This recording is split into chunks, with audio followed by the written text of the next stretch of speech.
like, I don't know if, aside from the fucking APEC obsession, I don't know if LC said anything I disagreed with. Actually, I'm not sure. Like he calls out Ukraine, like which is good, which is nice, like in a good way. Like he has a strong position on that.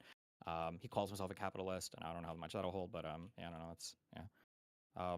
Hey, what's up, buddy? Hey, yeah, I'm here to plug the pragmatic papers, but actually, it kind of links with a lot of what you've been talking. I've been watching the stream for the past few hours. There's actually an article on gerrymandering in this week's edition, and yeah, I don't know, like proportional representation and going down that route. Like everything's grass seems green on the other side, right? I mean, in Germany we have it, and it's also a gateway for smaller extremist parties. To gain additional power. But we also have a threshold here, so they have to get at least 5% of the vote, which helps a little bit. Mhm. So I get the impression you're positive about this, but you also recognize, right, that there's weaknesses of these other systems too, right? Yeah, everything has pros and cons. The biggest fights I usually get into are people who just assume that if we change to one type of voting, it would just automatically make everything better. When in reality, it's kind of everything is a trade off for better or for worse. Yeah, exactly. And like there's also a ranked system, but in the end you end up with like two options potentially, and it's yeah. So I think some proportional representation works, but maybe a higher threshold than Germany has. It has actually allowed. I don't know if you know about the political landscape in Germany right now, but there's the SPD, which is like the centre left party. The Greens in Germany are more centre left. They're not like the Greens in the UK. Then you have Die Linke, which is basically the former Communist Party, but also has some more moderate left people in it too. But they fragmented, and you got this new party called Wagenknecht, with it's like a 4 or 5 years old, and she took all the pro-Russia part of Die Linke away, or a lot of it away. And they don't look like they'll get 5% in the next election. So that's really, really good, and that shows that this threshold stops these really extreme fringe parties from gaining power. But I do think Sure. they're also populist parties, right? And populists sound very, very, large because they're very vocal, but actually, I think it makes them seem bigger than they are, right? Sure. Yeah. Which is always hope with people like the DSA and these organizations. So, Mhm. yeah, that article is worth reading. I haven't read it through in detail yet. I also have an article on climate change and the impact on agriculture in Europe. And from my reading, there's similar problems on the west side of the US in terms of water stress. So, I mean, I DM'd you about climate change before and going down on that arc at some point. Mhm. I think this also hinges back to discussions you had like on policies that are popular, not populist. Sure. Being really, really important, but it needs to also be balanced off with policies that make those long-term big differences because it's good. That's what a real healthy legacy is, right? And I think climate change is going to be one of those issues. I don't know. What's your position on like climate change policy? Um, what else could be done? I mean, there's a trillion fascinating things that could be done, but the population in the United States is not even remotely capable of having that conversation right now. Um, but yeah, I don't even know.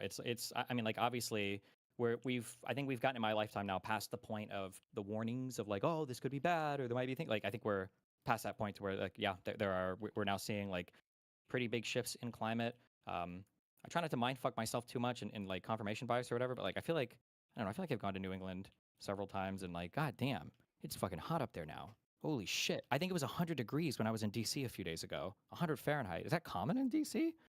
Um, That's what people were making it sound like when I was there asking about it. They were like, "Oh yeah, DC's like the best for like 2 months out of the year, uh-huh. Wait, what do you mean the best for 2 months out of the year? like the best weather."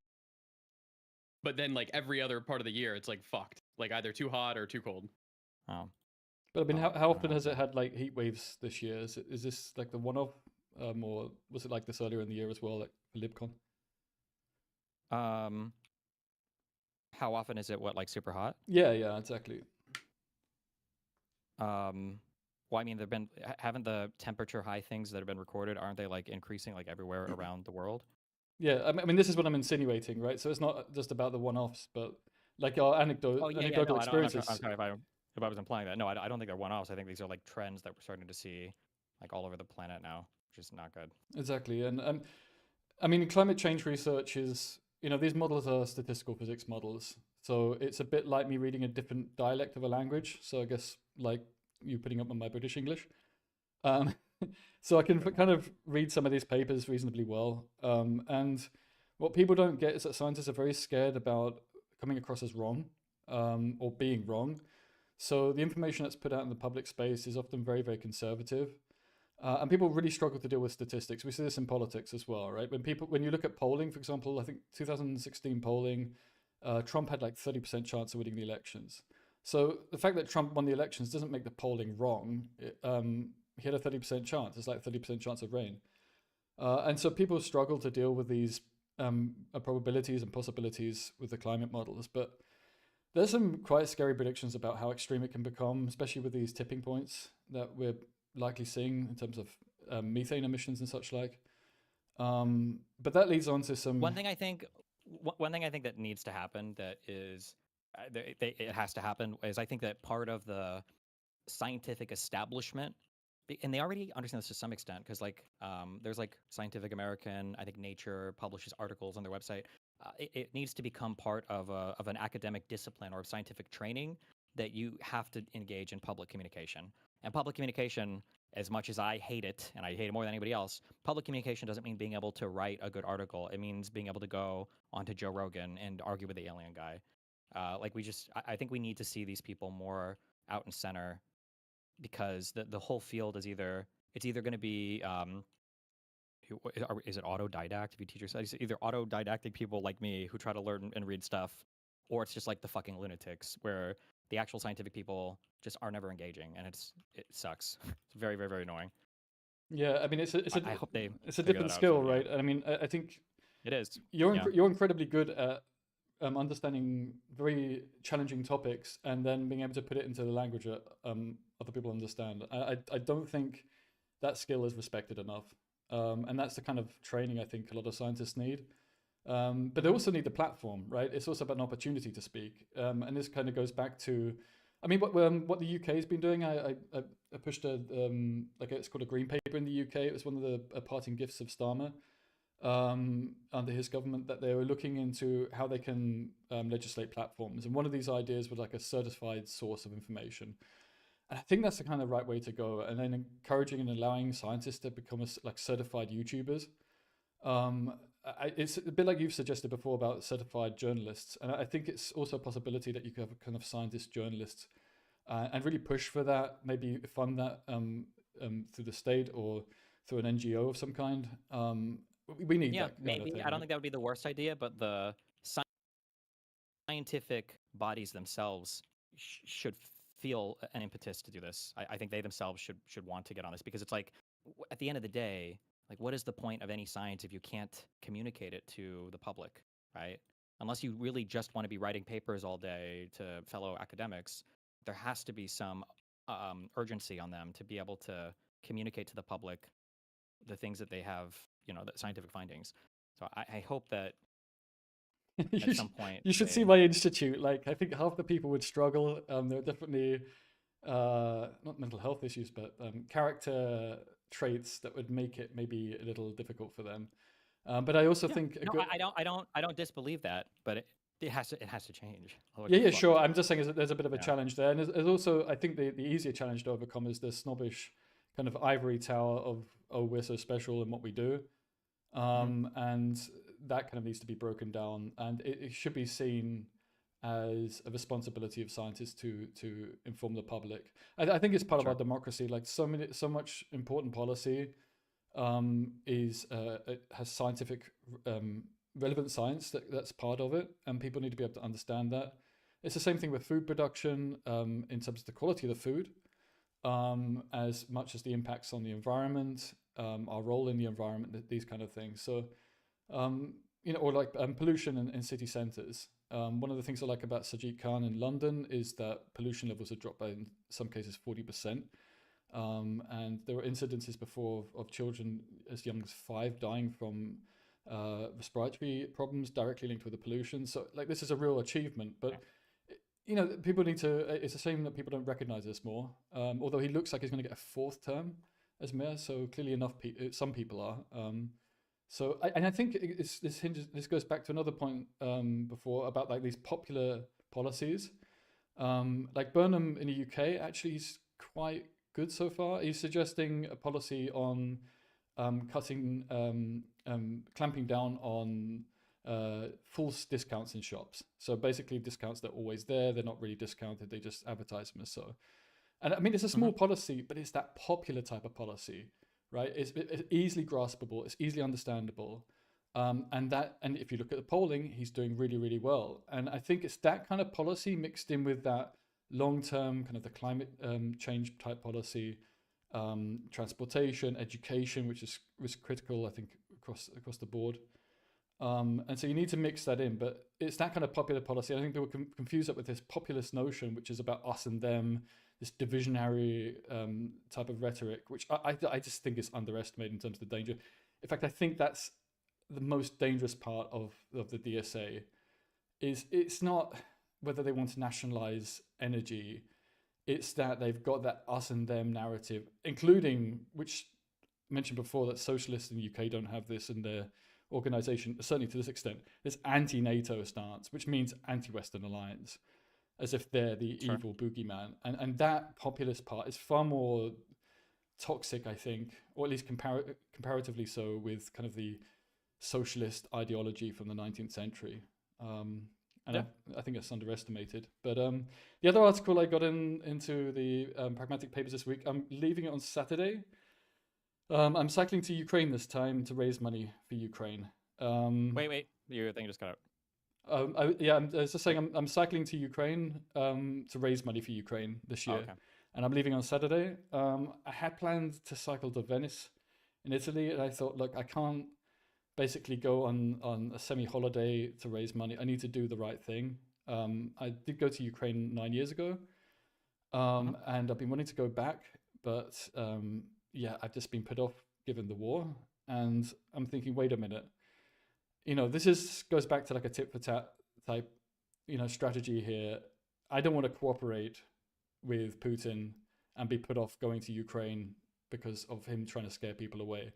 I know this isn't for everybody, depending on their life situation, but for me, for the risk, I understand the risks. They're quite small compared to what Ukrainians have to put up for years.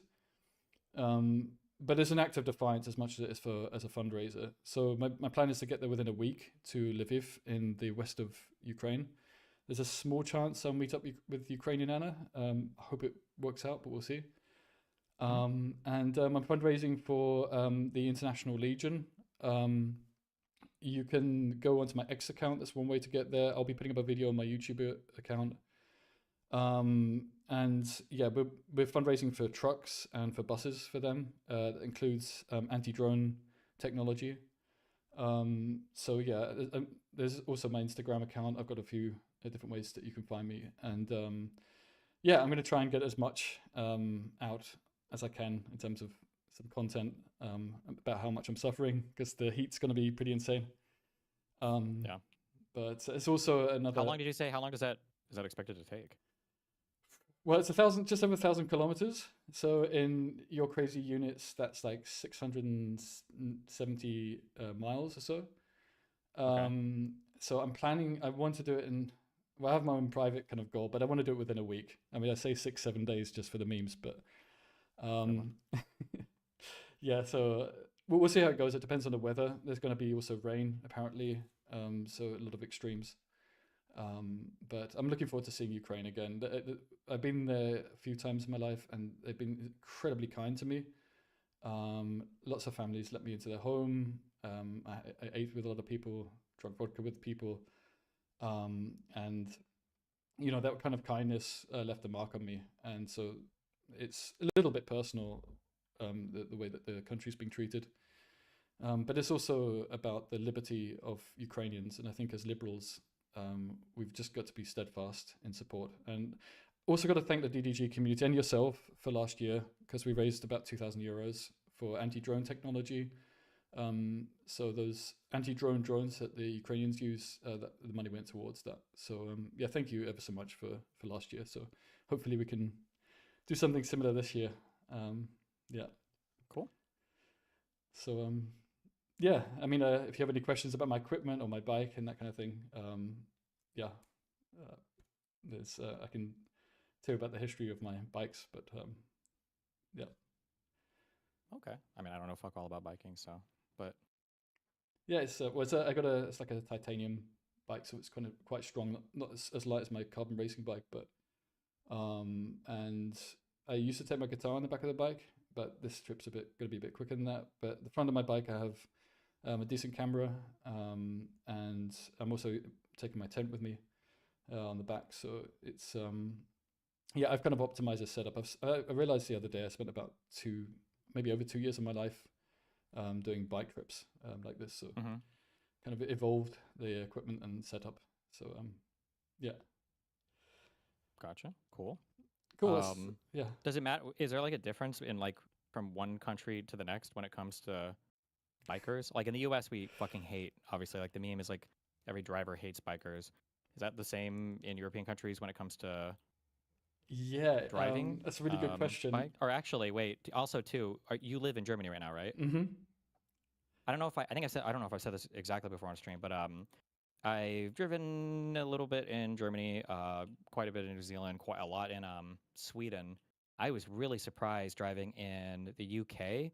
I definitely see, I guess, like where American crazy driving comes from. People in the UK drive way faster, more aggressively, in my limited experience, than in any other country in Europe or any country in the world that I've been in. Those motherfuckers are, whoo, they're on it. Like when I'm in Stockholm or in Sweden, I'm like, I understand why the fatality rate is so low here. It's because these motherfuckers all drive like 50 kilometers an hour. It's like the slowest fucking interstates everywhere. But in the UK, the roads are small, the cars are fast, the people are aggressive. It's like, it's wacky and wild out there. Holy shit. So yeah, is there differences in feelings, I guess, between like how people treat bikers or what that experience is like? Yeah, sure. It's a really good question. I mean, there's also the legal differences. So in Germany, you're not legally allowed to cycle on the road if there's a bike path, but a lot of the bike paths are in really bad conditions. So police don't care, but the other drivers care. So you cycle on the road, and you get people spraying out the window. The better your German is, the more you understand the insults. So there's the legal.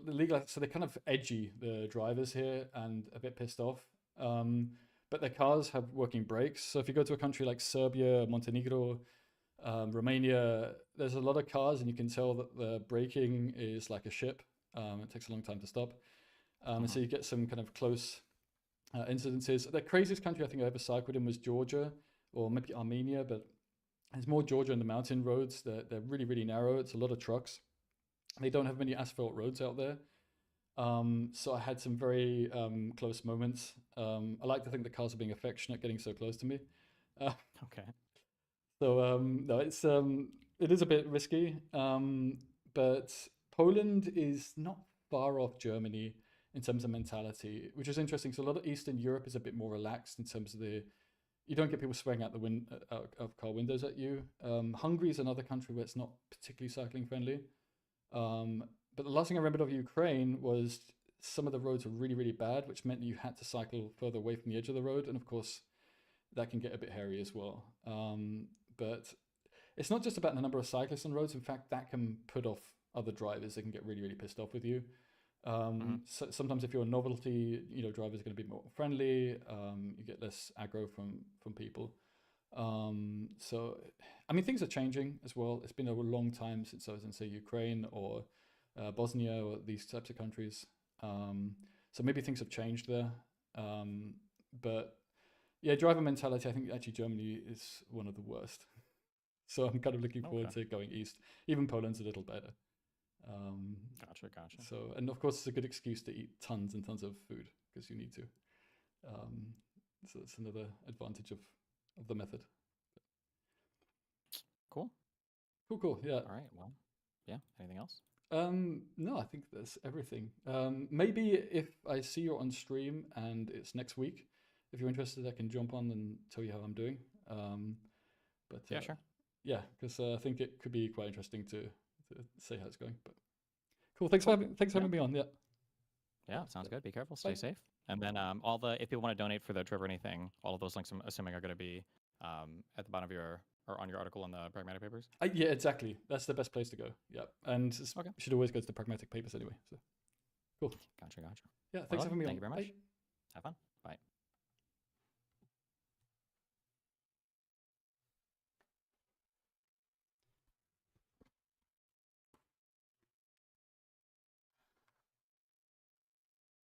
Cool. So this annoying website at the moment is not doing what I wanted to do. So I was planning to stream and YouTube chat isn't working. Great.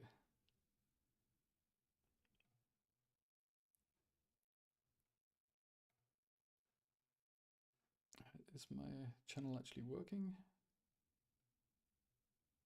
Okay, so it wasn't even streaming. Fair enough.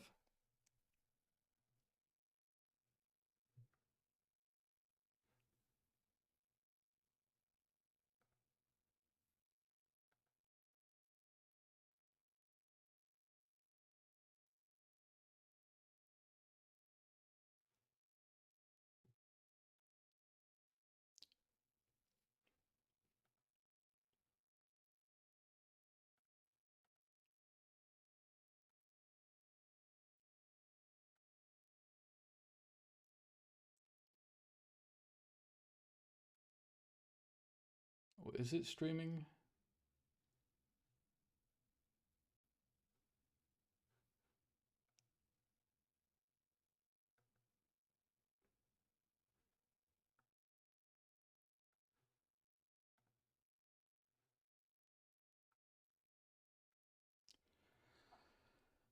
Ah, yeah.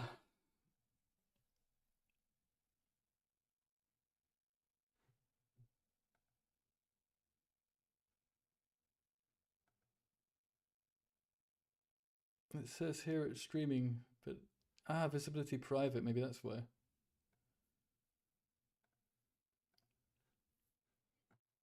That's why.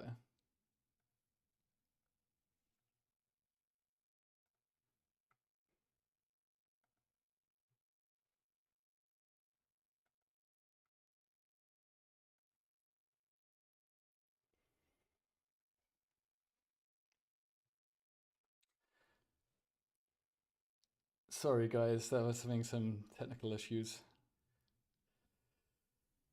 Loads of technical issues. Okay, I can hear myself. That's cool. Yeah, my route planner is also not working.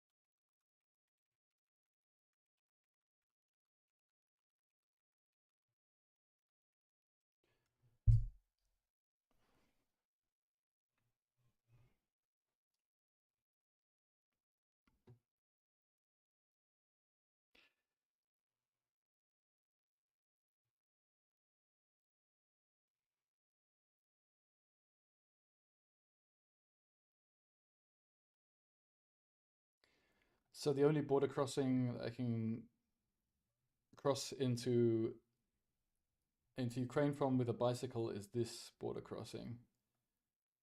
Many years ago, I ended up trying to cross here, and they had to put the bike in the back of a van to go across the border. There's some regulations there. I'll dig it out another day, but I have a picture of crossing this border. I took photographs, probably where I shouldn't have done. It really reminded me of why Brexit was so stupid. Because yeah, it takes hours and hours and hours to cross over this border. There's lots of checks. There can be lots of checks, and so you can't really plan ahead, especially as a cyclist. You would like to know what time you get at the other side. I think it was this town. There's a nice hotel and a pizzeria, and trust me, pizza and food is super important on cycling trips.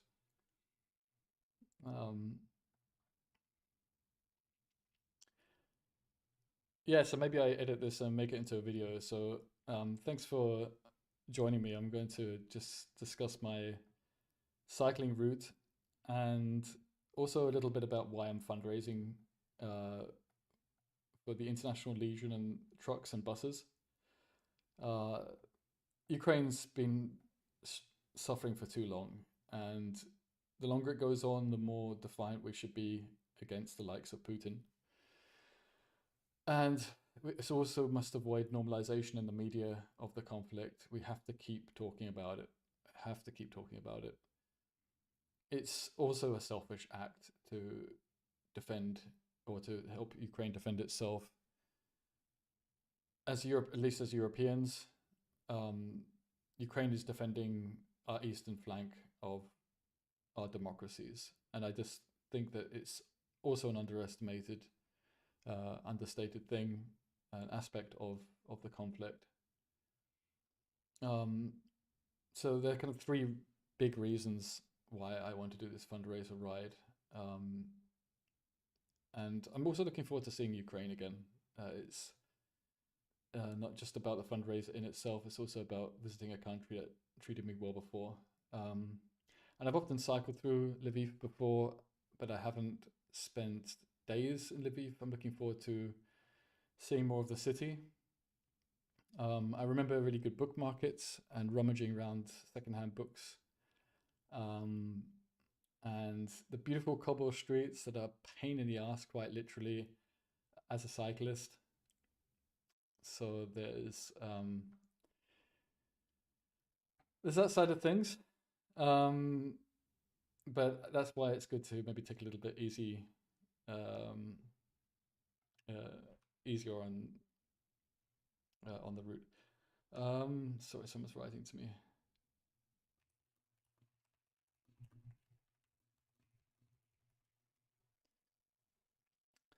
So yeah, it's going to be good to, when I finally get to Lviv, having a break, strolling around the city, getting to know it better, hopefully meeting people in the fundraising scene. Yeah, there's a lot to do. I would also like to see some of the areas that have been hit by missiles, by Shahid drones. I'm going there also to take pictures. I like photography generally. I think it's important about messaging with a camera. So that's another aspect of visiting Lviv. If I had more time, I would cycle further into the country. I'm not, well, we'll see how I feel when I'm there, but I'm not entirely fearful of the whole situation. I'm frustrated more than fearful about the whole war aspect, the invasion aspect of, and what it's like to be in a country at war. But I suspect in the smaller towns it would be actually safer. In the past, I cycled to Lviv and then went down to Moldova. So Moldova is in this corner of Ukraine, separate country. It's 70% Romanian speaking. The majority in this city is the second largest city in Moldova, Russian speaking though, thanks to Stalin rehousing lots of Russian families. And this was always a nice way to cycle to Odessa. So I'd go through Moldova and then come out in Odessa. And this is an incredible city. I'd love to visit it again. But they're also being hit pretty hard, and they're not a million miles away from Kherson. So yeah, it is dangerous, but we can't just cower away. We have to not be scared sometimes and actually confront these things, like the millions and millions of Ukrainians that refuse to flee the country, let alone the millions of Ukrainians that have, million or so Ukrainians fighting. It's I don't think I could stomach that personally. So Elendersil should be coming on in 10 minutes. So yeah, this is, well, I said this is my route. I'm not a bird, so I'm not going to take this direct path. It was working before. I don't know what's going on. If I move the path a little. I really want to avoid cycling through cities, even if it's shorter. Cities are a nightmare, especially on a bike. And as I was just saying to Destiny, the cycling infrastructure and the friendliness in Poland isn't brilliant. There's often roads where bikes aren't allowed. So that isn't really the way I like to like to do these things. Also the border crossing with Germany. This is a really beautiful area, very green. And there's some small roads here. I've cycled this way. I think I've gone over probably this crossing here. But the roads on this side are a bit rough at times, but there's very little traffic. And then the 94 is a common road I've taken. That's pretty fast. Let's see the route. So this is Görlitz. This is also a really interesting city. It's half in Poland, half in Germany. I think the route back, because I'll be cycling back, will not be the same way. So I think the route plan is messing up. Can I start again? I want to start again. Let's see. Okay.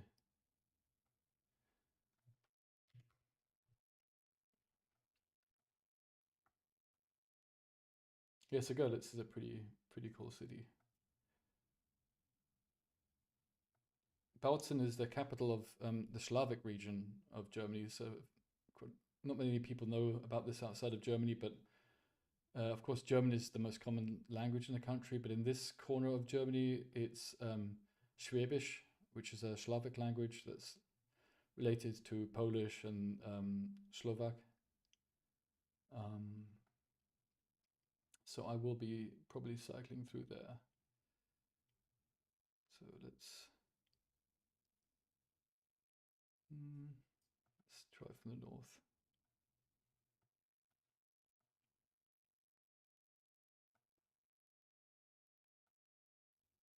I didn't mean that.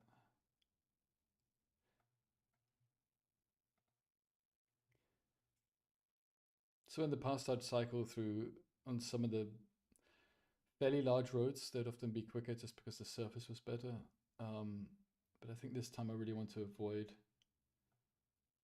cities as much as possible.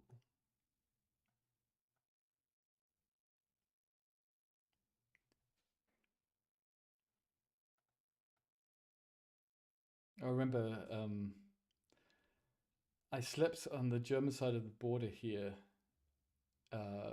in 2012 on my first time going across this route. And then when I went back in 2017, I actually met the same guy in the town that he's from, and he recognized me. I didn't recognize him, so that was quite helpful. Krakow is one of the most beautiful cities in Poland. It's the city I'd recommend the most visiting. So, right, and yeah, this is the border crossing I need to go to. And then I know I can cycle along this pink road. This is probably the way I will go to Lviv. I suspect there's a lot of military cargo that goes along there now. So it won't be as peaceful as last time, but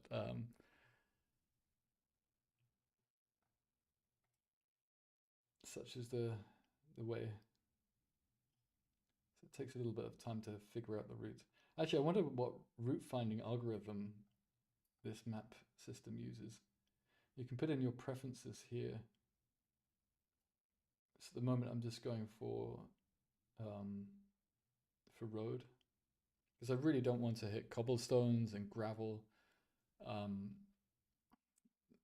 The bike's really set up for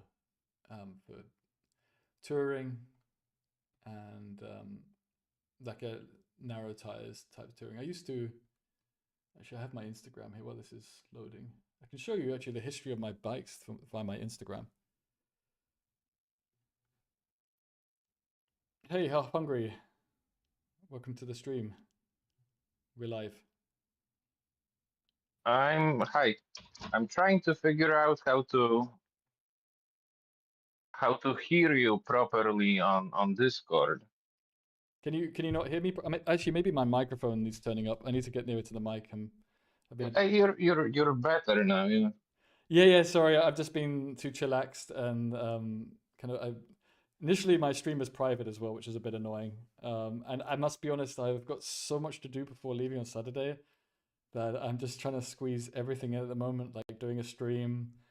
Yeah, I have a self-watering system on my balcony and like a kind of automated home assistant system, and I've got someone that needs to come round to fill up the water tank for the plants, because I've got lots of vegetables and that kind of thing on my balcony. So I need to arrange with him so that he understands and make sure my meters are working and like really geeky stuff. And I also have a lot of work things to do. So yeah, my technical setup is not perfected right now, but you can hear me better now. If you speak really loud, I do, but Wait a minute. if you speak normally, it's just like really hard to focus. It's so quiet. Okay, but now it's better. Now it's better, yeah. Okay, cool. Yeah. What do you want to talk about? Oh no, I'm just popping up to, out of curiosity, because I'm actually Polish and you're going through Poland, and like I disagree with a lot of your takes on Polish driving and Polish roads. Oh right, okay. I mean, things also change. I can't imagine they necessarily change for the better. But I was looking at Polish law. So Poland's kind of copied the German infrastructure, where you're not really allowed to cycle on the roads if there's a bike path, which really annoys me because It has to be on the same side as you're riding, or like same direction. Do you know what I mean? Yeah, exactly. There's the one difference between Germany and Poland. So in Germany, even if the bike path is on the other side of the road, you're meant to cross over the road, which is also dangerous. But I would think it's really like untypical, if you're riding with saddlebags and whatnot, to somebody give you trouble for not being on the bike path. Yeah, okay. In practice, yeah, yeah. I mean, I should do a ranking. I should do like a tier system for countries, kind of following on from what Destiny was talking about. Poland's not that bad. I'd rather cycle majority of the time in Poland than Germany. German drivers are particularly bad, in my opinion. Not unsafe necessarily in how they drive. They're just really annoyed and angry at you for ever being on the road.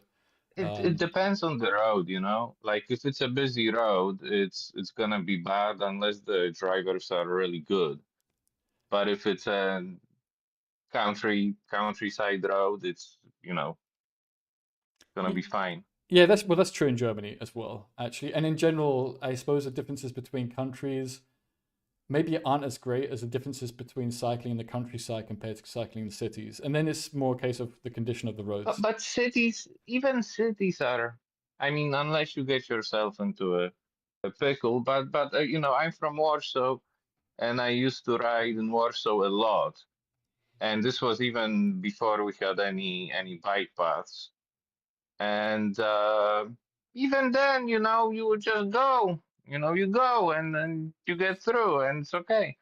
But on like busy highways, not motorways, let's say, but just like secondary roads that are really busy and narrow, drivers will be like super, pushing. Yeah, and that's the difference, right? Like if you go to the UK and you cycle on these secondary roads, they're called A roads in the UK, then you're allowed to ride on there. Like no one's going to complain about you being on there, and they're broader, so actually drivers can see you from further behind. I feel on average safer on those roads than a lot of country roads. Like Destiny was talking about, I think he was driving in Wales and like these really narrow lanes. Cycling on there is Russian roulette. Whereas on a bigger road, even though the cars go past faster, you know that they see you from further behind. So this is a thing like Poland. This is what I mean about the similarities between Poland and Germany. When you're cycling on these secondary roads, a lot of them, they've got these anti-bike signs in Germany, and Poland has copied them. I remember last time I was there, you had them there. I moved out of Poland. I don't live in Poland anymore, so things probably have changed. Well, this was like 9 years ago. I think it's been that long since I was last in Poland. That's embarrassing. I don't think I've seen any. It hasn't been that long for me, but I don't recall any. Like on the main roads, on the motorways, you No, no, wouldn't not be able motorways. to. So like I can show you roughly where. That's Ukraine. Well, okay. I don't know if I'm showing my stream. Let's. Yeah, I'm showing my screen, right? So, yeah, you can see my. Hold on, I have to pause. I have to pause YouTube. Let me look again. Yeah, but I hear it in double. Okay, I'll try to speak less. Just point. I think it was. Forgive. I like my pronunciation of Polish is terrible. It's all right. Don't worry about it. So the last main city in Poland, I think, before crossing the. Oh no, that's Jarosław. I know some people there, but I think even here, like some of these main roads that are in orange, like once you get near a city, they say, and no bikes allowed. You have to cycle through the city, which is actually more dangerous as a cyclist. And often there aren't that many cars going around these ring roads. So you're allowed to cycle along these parts, and then here they have anti-bike signs, and you have to go on the roads going through the city center. I guess I would just ride, through the middle of the city.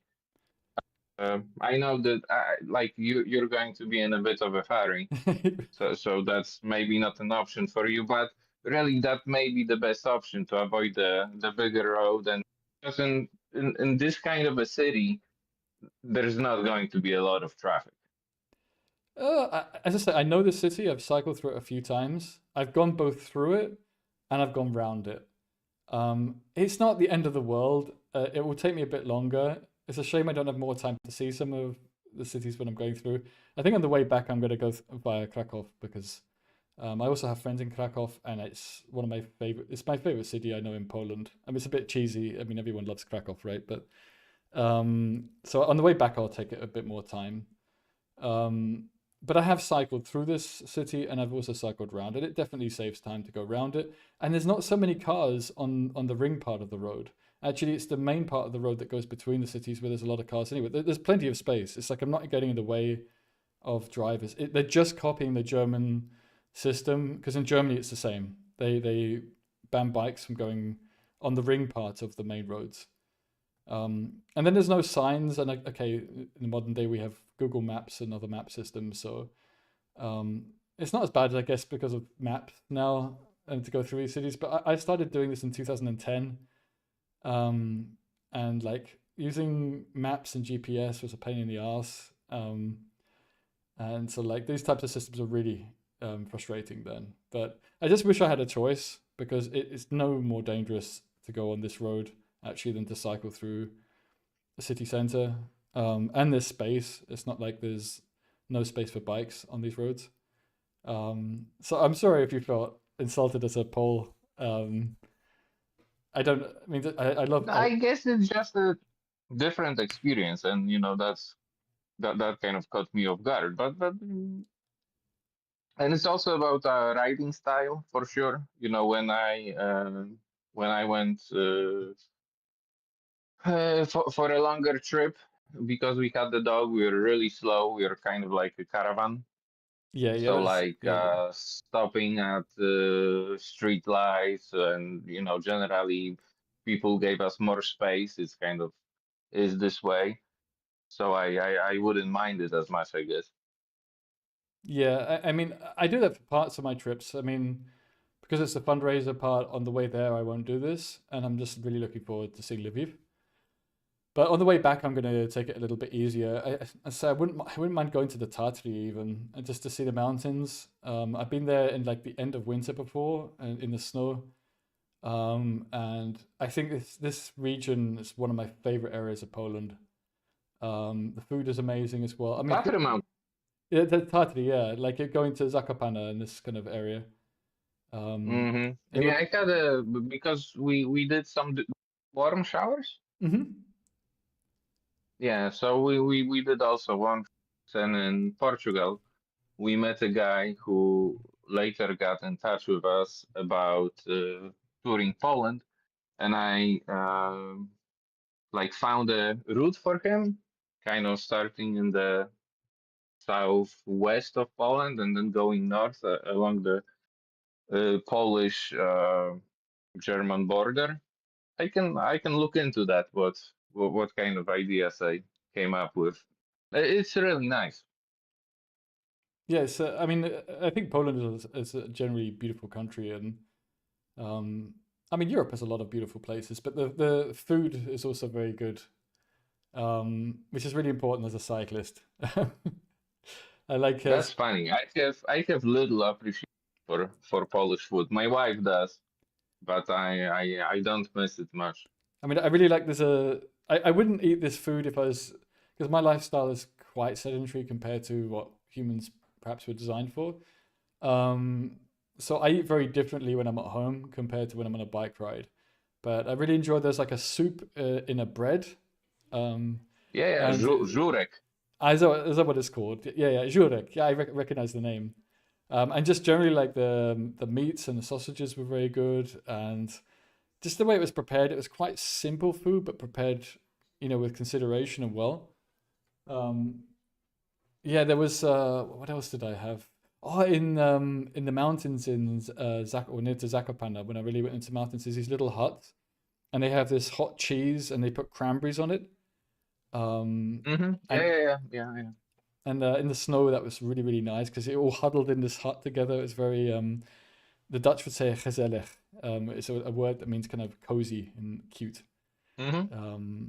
So yeah, it was In Polish, it's actually przytulnie, and przytulać means hug.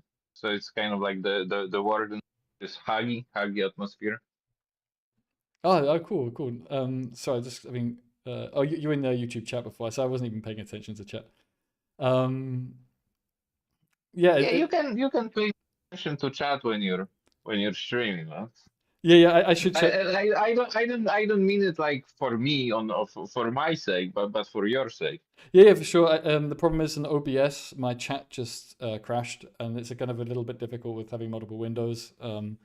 So I hadn't had a look, but yeah, this because yeah, OBS the chat system's not working right now, but yeah, I really enjoy Poland. Anyway, it's definitely, and it's also a neighboring country, right? I mean, I live about 200 kilometers from the border.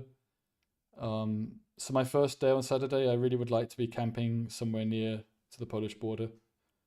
How is camping? I haven't done really.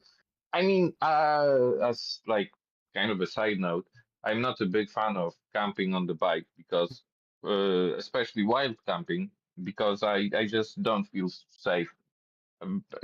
Mostly in the sense of like most places where we would camp, like anybody with a car could come, and even by mistake they could drive us over. Then that just made it really difficult for me. How do you feel about that? I've done it for so long. I mean, there have been scary moments. I had a time in Moldova near the Romanian border, and I'm pretty certain that I had a bear come up to my tent. We had a moose in Hungary. The became all of a sudden became completely quiet. It's like she's a really lively animal, and was all this noise outside. Yeah, exactly. And I mean, that's the thing. Like, okay, bears can be dangerous, but bears aren't that aggressive. The bigger problem I've had is with boars, especially when the males are fighting, and that can get pretty loud at night. And with humans, I've not had so many problems. I mean, you have to be careful about which day you're camping on. Like, if it's a weekend, like the forestry work is not necessarily going to go on, because sometimes you camp in forests that the German word is forst, which in English you'd say like a kept forest. And then you have to be a little bit careful because you're talking about if they're felling trees. But it's also a good excuse to get up early. Like, I'm not really a morning person normally, but sometimes on cycling trips I've been getting up super super early. And it's really nice when you can do that, especially to see the sunrise. And I don't know if you can see my screen right now, but yeah, this is my tent that I'm using again this year. So it's pretty Uh-huh. pretty So pretty kind of like a minimalist. tarp, yeah. Yeah, it's almost exactly. I mean, inside there's a mosquito net. This front bag here, I don't know how well you can see it. I have camera, like a camera in there and a few different lenses. So I really do. I get it from my father, but I really like photography and taking good pictures. So I have, a couple of kilos of photography equipment on my bikes. So that's actually substantial for a bike trip. But that's what I find really interesting when you meet other cyclists. Like you were describing cycling with a dog and, that kind of slower pace. Like you meet other cycle tourists. Every tourist or cycle traveler, however you want to describe them, they all have their different character of how they ride, like what they prioritize on their bike. Because like I'm not that minimalist. You can see I'm pretty well packed. So yeah, I prioritize my camera. And sometimes I've had a guitar on the back of the bike. So I've played in like Stockholm, in Istanbul. Yeah, I've played. Where else have I played? Oh, and Bosnia. I played like this is where I play concerts, not just jamming with people. In Serbia, I played quite often in Serbia. I don't know if you know the drink rakia. It's like a schnapps, like a. Yeah, I live in Bulgaria now. I do know the drink rakia, yeah. Of course you do. Yeah, you've been to enough weddings, maybe. Yeah. Because it's like the main drink. Actually, haven't been to any weddings, but I do make my own. Okay, well, the true Bulgarian already. Yeah. No, I mean they have them. The villages usually bring out the best rakia for weddings and for births, and funerals, from what I've heard. But I've never been to a funeral. Depends, what kind of guest you are. Oh, I take that as a compliment, man. that actually happens, yeah. If you're a bit of a drunkard and you're I don't know, complaining, they might give you the lowest quality just to shut you up. Or maybe I can't tell what the quality I don't is. mean But... like you. I just mean this is. No, I'm pretty sure I had some of the better quality rakia. Like you can really, because it's very smooth. It's actually very easy to drink. Yeah. When it's very good. I'm not. I like my stuff is kind of rough. So. Yeah, I mean, I think it's also about leaving it long enough. I can't remember all the details of how they distilled it well. I don't know. I do the same stuff. My neighbors told me what to do, and I do exactly what they told me, and it's like a world of difference. And which part of I haven't got it. Which part of Bulgaria? Which part of Bulgaria are you living in? Southwest. Sorry, yeah. Like near Greece or? Yeah. I'm like on the border of Bulgaria, Greece, and Turkey. I cycled in this area. I passed out actually. I collapsed, and I was in Greece at that point, near to Edirne. Yeah, here. I cycled like in this corner. There's a Edirne is in Turkey, but yeah, I might have seen you. When was it? 2012. So I doubt it, but so no, we haven't been here, no. But I've seen lots of folk pass through. It's such a wonderful experience of the clash of cultures, because this part of Bulgaria is quite different to going into Greece. Like it's very, and I mean, okay, both countries are drop it. Like the architecture, the body language, you really see the differences on the border here. But really near the border as well, I must say, there was some pretty, it looked like a crime spot. I don't know what was going on in the city there. But there was some. But where exactly? In Greece and in Turkey and Bulgaria? It was in Bulgaria on the border. So I think I'm looking in the right place now. Have you gone through Stalingrad? I think the crossing is called. Oh, I don't remember. Some Captain Petko Voivoda or another captain or. My Cyrillic is terrible. So this is with a CP. Oh, I'm not looking at the phone. Hold. Go back. I mean, it could have just been a bad day. I mean, there were a lot of poor Romani people, but that's not a problem. But there were some people like looking at the river. I think there was smuggling going on of some kind, or something was going on. This is where I live, man. This is like if you're yeah. I mean, not, but now this is absolutely like you've got it's a complete misunderstanding of I'm this so place. sorry. I mean, as I say, like I was only there for a few hours, and I mean, I love Bulgaria in general, but I just saw some really iffy characters like near the river here, and I just got some. That's amazing. You know I'm that's sorry. amazing that somehow. No, absolutely don't worry about that. It's just like shocking to me that it's even possible because this town is I mean the average age is probably 60. Most people are pensioners, and like there's nothing going on in that town. Well, So you just there was a bunch of young got guys. some amazing kind of luck. Yeah, it's like, and that's what happens when you're going through somewhere briefly. And I also, as I say, I met some. There was a like a trash area near the roadside, and I met some Romani, like a Romani family, and I mean they were really friendly. I got some decent photographs of them actually, and shook hands with them, and like, I feel like there's a lot of disrespect towards Romani people in the Balkans. It's one of the downsides, I would say. Yeah, definitely. And so they, when you show respect, it's like they haven't experienced it before. It's kind of a bit sad, but so I remember that in this area, and that was pretty cool because they were a really nice family. But then there were just some guys next to the river looking like they were taking bag.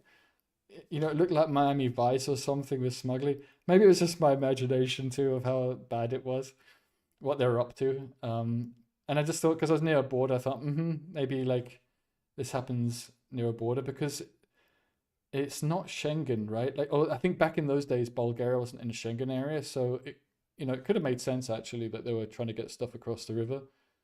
And then I ended up in Greece here, and yeah, I must have been in one of these towns. And the next morning, it was really hot, and I got up and I had all these like really sugary coffee drinks. Then I went to the shops to get supplies, and I don't remember anything. But this is so amazing that you've been to my little hidden corner of the planet. I mean, nobody comes Okay, here. wait. Let me It's see. really amazing. Let me see if I can find photographs of this.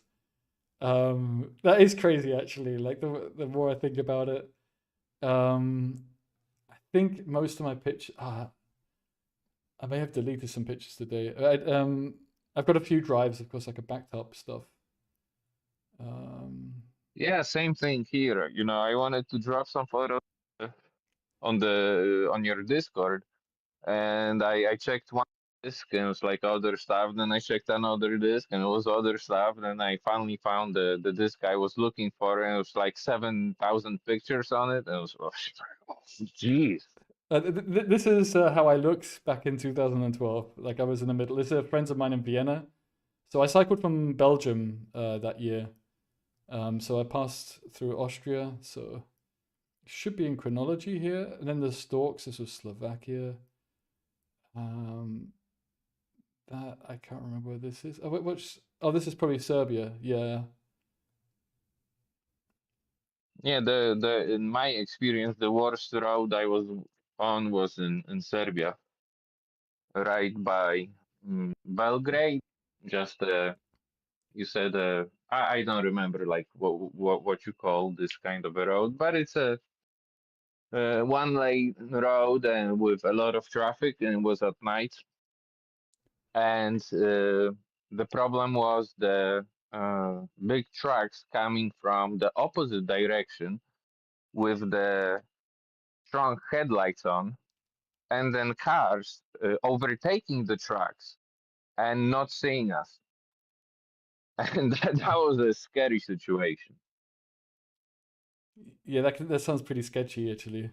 But I don't know, the worst roads in Europe, not including Turkey, probably for me could also be in Serbia, but near the Montenegrin border, and they just don't take care of the roads there. But I didn't go on this trip there. But I think it's going to be in this folder where I find, oh, this is Bulgaria, I think, because Bulgaria, of course, is after Serbia. I know this was in Niche. This isn't. I don't know if you can see it. This. I mean, I can. This is Serbia. Yeah, this is exactly. This is the south of Serbia, and I remember these two guys saying, like, Bulgaria looks the same. This just as well might have been. I've been to a market like this. they were super in a lovely town. guys, and they were saying the Balkans are like the South America of Europe, and I think they were really, really right, and I mean that in a really good way. Just the culture and the energy and the liveliness. So I'm gonna steamroll through these pictures. So, but I would have gone to the mountains. I went to the mountains near Dimitrigrad, on the Bulgarian border. Let's speed this up because I often just take lots of pictures of very similar things with different qualities and such like. Yeah, so this was in the mountains. I stayed with a former Serbian soldier there. And I got pretty drunk. I don't drink when I'm at home, but when I'm on these cycling trips, I like to drink the local alcohol and stuff. And the rakia is always. Oh, and then I stayed with these two old people. And they were charging me like €2 a night and giving me food and treating me like their grandson. That's amazing. Yeah, it's like one of the main reasons why I go on these bike trips. And this was in one of the villages, so they'd always give you, I don't know how it is in Bulgaria, I guess it's probably the same. They give you this white cheese, coffee, and rakia. Like every village you go to, they give you the same thing. And you well, maybe it was different, but probably it was the same. You also mandatorily get salatka, some kind of salad. Yeah, maybe it was sliced gherkin sometimes. I don't know. It was mainly the cheese. I think most of the time it was really good food, but like not like it was more like a snacky type food. Oh, and then this guy's pig escaped when we were drinking it IKEA, and this farmer on this mountaintop was running after this pig, going all over the mountain looking for his pig, and I couldn't stop laughing. And I think this was the soldier I was with, like he's an ex-soldier. This was a moment I had to be careful. He's getting really pissed off with me, but I must have been getting a bit drunk by that point, like tipsy. Yeah. What? Are you chasing the pig? Are you trying to pet the pig? No, it was chasing the pig. Had escaped. It was not meant to be outside. And so this guy was running after. Like we just had all these shots of rakia, so it made me really giddy. Like I couldn't stop laughing, and he was drunk running after the pig. And I was dressed like this. It was in my cycling outfit because I didn't have any other clothes with me. Yes. But that's one nice thing that I appreciate about people here. They kind of let you do what's good, whatever you want. They kind of, like my neighbors saying we are such aliens.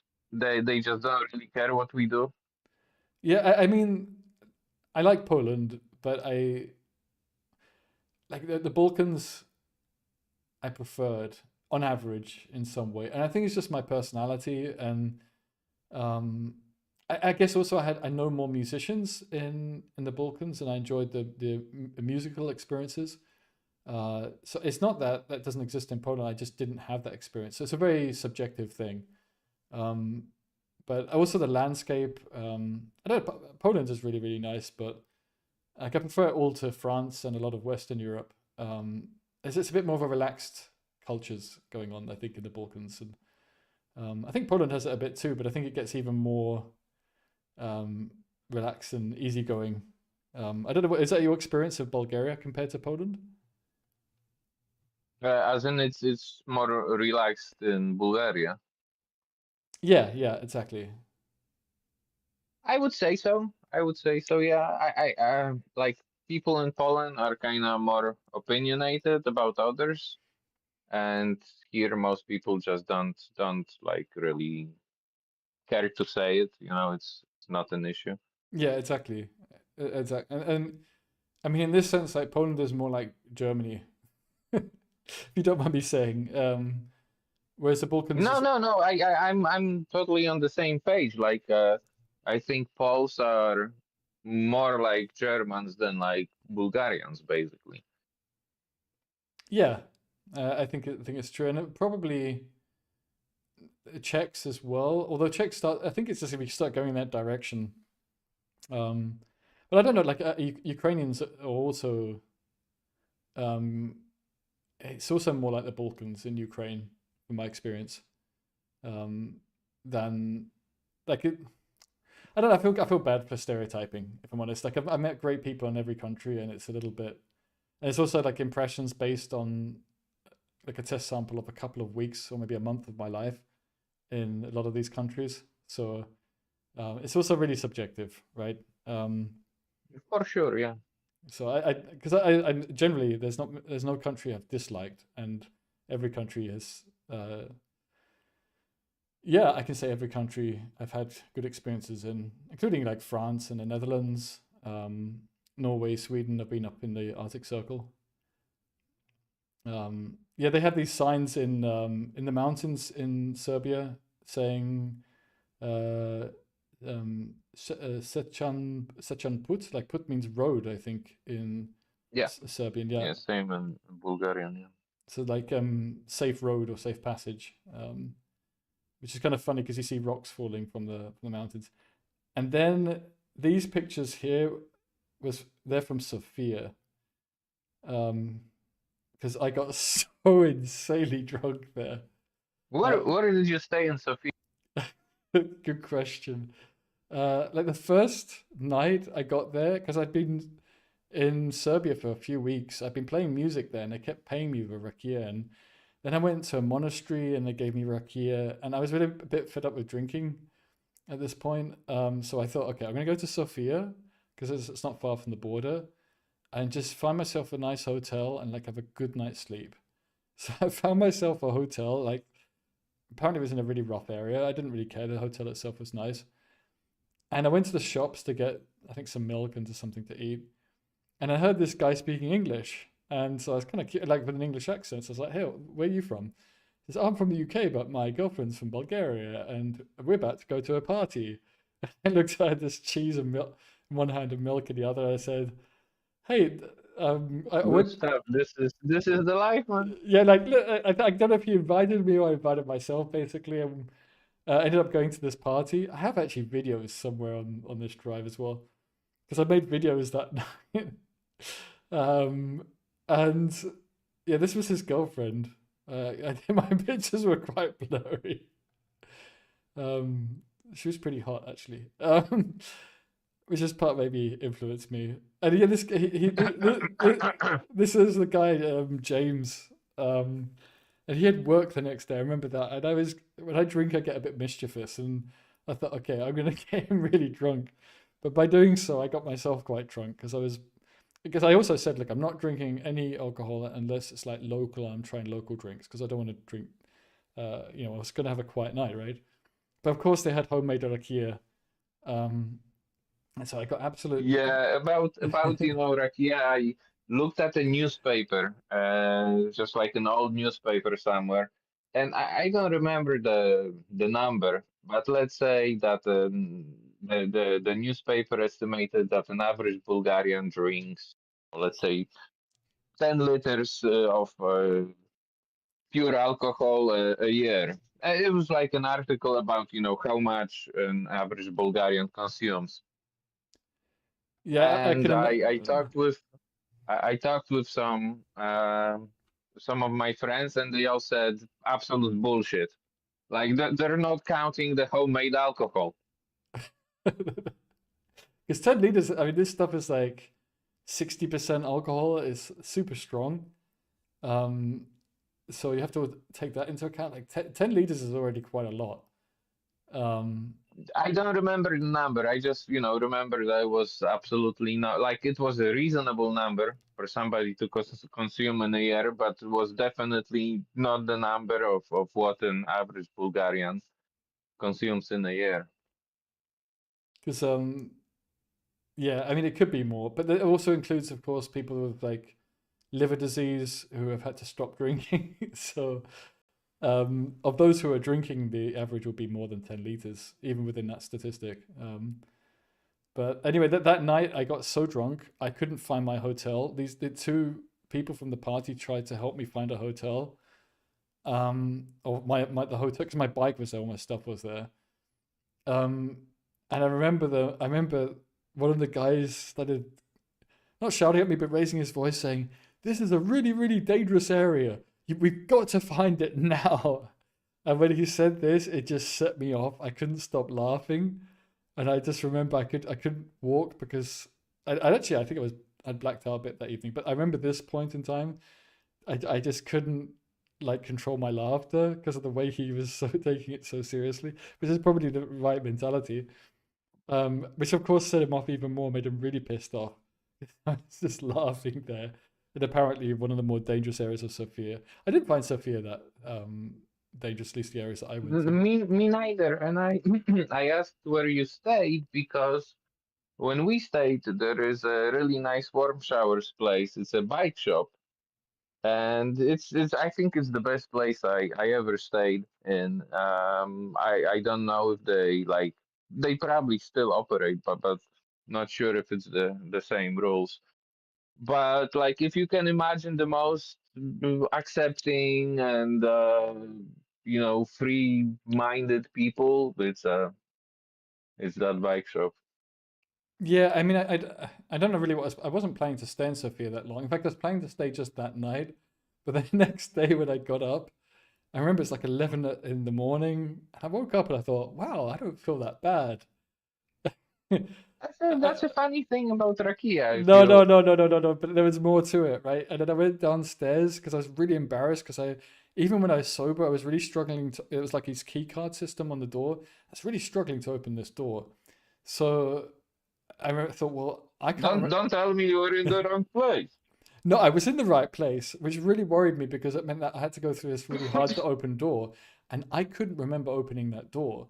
So I blacked out again after this, and so went down to the reception. I thought, I hope I didn't embarrass myself the night before. Like, how did I get in? So I didn't say anything, but I wasn't too sure about the reception. I was going to get a reception, because my bike, I needed to also see them to get my bike out. They stored it in the back of the hotel. And when I got my bike out of the hotel and I booked out, and I was like, that's why I don't feel so bad. I'm still really drunk. So, and I was starting to really feel the hangover at that point. Like, wow, now it's hitting me. Because I must have got to the hotel like 4 or 5 in the morning, right? So it wasn't even that long beforehand. And I just remember going onto the ring road on Sofia with the worst hangover, trying desperately to cycle out of the city, and it just wasn't happening. So then I got to a park somewhere in the city, and yeah, there's a funny story that comes after this. I got to this park at 2 in the afternoon, and it was so nauseous. I just laid on a bench. I couldn't really walk at this point with the hangover. I remember I went into this restaurant just because I saw it had air conditioning, and I didn't want to eat anything, and I just went in there like to order some drinks. I think I ordered something to eat out of politeness and just was pecking at it. And then I bumped into these Spaniards. They were filmmakers, and they were filming this film with, I forgot pictures of them. Yeah, this is them actually filming. They were making this film. Apparently, it ended up on some small channel in Spain, and they ended up including me in their film. Because we stayed at this guy's house, and the next evening. And he was super friendly, but we got really, really stoned, which was great, like, because it got rid of my hangover. And then I showed them how to make, it's like a type of bong, like called a lung,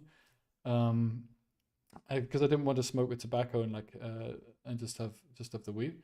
And they said, "Hey, we can include this in the film." And stupidly, I said, yeah, sure, you can make it as part of that. Because I think they made that evening as part of the film. So they were using the opportunities that they had to construct some kind of fictional storyline. Sadly, I didn't get a picture of them. They had a dog with them as well, and the dog had become part of the storyline. So we're staying in this guy's place, and then they filmed me. I don't know what character they turned me into on this film they made, but I did hear they there was some channel that aired their film in Spain, which was For you, exposure. super embarrassed by it because they would have me making a bong on film. So Good. this is us. I please you. I please you. But it's an adventure, right? And this was Sofia Airport. So, because let's see if we can get pictures of where you're. This is. I know this is a wedding. I think it was a pretty fun wedding. A lot of dancing. These guys looked more scary. Like these boys looked more mischievous than they actually were. But I think that this was a Romani wedding, which is a bit more. It's even crazier than normal Bulgarian weddings. And yeah, and I saw Yeah, the aspect of weddings, I don't understand because I haven't been to any. So yeah, I have no can't speak on that. I watched some videos. There's also this band aspect. So like you would hire a band, and this is like completely normal, and they will do the thing when they wish you, all the good stuff, and yeah, this is something that's absolutely absent in Poland, and I don't even know what to. It like seems strange to me, but it's just it's all over the Balkans. Like the Balkans have these. Yeah, and part of culture I just don't understand. Even non-Romani weddings, they often have Romani bands playing and like this gypsy folk music for weddings, and it's really really good. It's so fun to dance to. But they have like a mixture of like Turkish culture in there as well. Because I've been to a wedding in Turkey, and they have the same kind of dancing, the line dancing, and the wedding, like in Greece, you have the same thing, right? Maybe I've never been to a wedding in Greece. I mean, it would make sense. I mean, I know Greeks don't like. I've actually been to a wedding in Greece, and it's the same thing. Yeah. Well, it's not the same thing because one is Greek and the other is Bulgarian, but yeah, it's basically the same thing. Yeah, there was these a lot of pottery being sold, and I don't think this was too far from your area by this point. This was a Turkish family. These were really cool people. They're living on. So this was the Turkish Bulgarian family. Like there's a lot of Turkish Bulgarian communities, right? And they were actually. You have the Turkish Bulgarians, and you also have the Pomak people, which are not exactly the same. Okay, I mean, they spoke Turkish, Bulgarian, and English, and this girl's mother and they were living in the UK, like 20 kilometers from where my parents live. And my mother worked in education with children who spoke English as an additional language. So my mother's really well versed, and she taught me from a young age about the importance of bilingualism, and it's really, really good for children's development. And this girl remembers someone coming into their school to assess them because they do this assessment of like their needs in terms of learning the English language.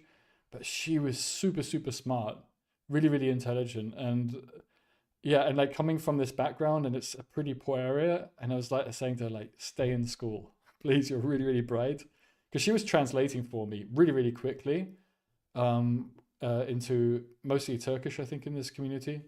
And yeah, I was really impressed. But it was also kind of crazy that they were on holiday visiting over the summer, but they were living just down the road from where I grew up.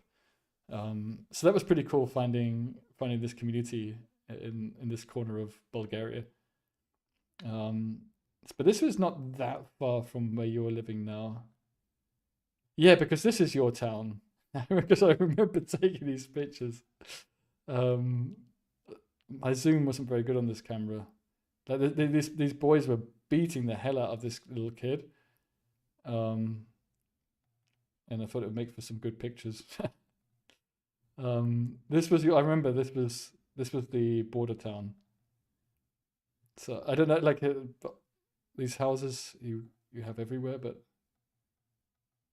Maybe from the number. But let me see some numbers, because this is a village that's on the well, right next to the border. It's not exactly the same as the town Yeah. that that you showed on the map. Yeah, exactly. I think this is if we go to the map.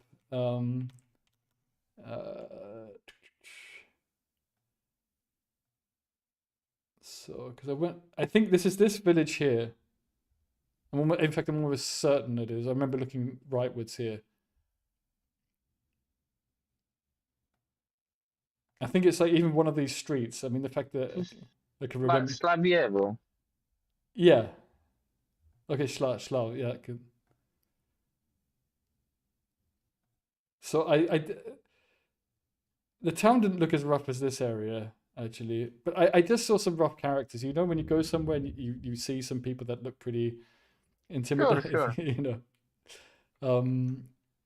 And then I cycled through the city, and then I saw some people on that river trying to get stuff across the river. That were like they had like binoculars. People who had binoculars looking for people, and they didn't look like bird spotters. And then I got to this village where it was pretty rough. And I mean, what else was there on this village? I mean, I do agree that Yeah, I think there was most of, or if not all of the villages here look rough. That's and it was next to a prison. I think this is a prison here. It was, it was the whole combination of like concerning imagery. This looks nicer. that looks like Lubimec. It's a town a bit up here. Do you remember riding along the let's say coast of a reservoir and over a dam? I can't remember that. Like I said, this was 15 years ago. I mean, this Turkish community may have been in the local town. I can't remember. I think it was the town beforehand, but it's quite a big town where they were living, because it was on the outskirts of that town. So what would have been the previous town for me? Maybe I came up from up here. That would make sense. And maybe even the iffy characters I saw on this river. I mean, it was a while ago. I can't remember all the details. Because that's the reservoir, yeah.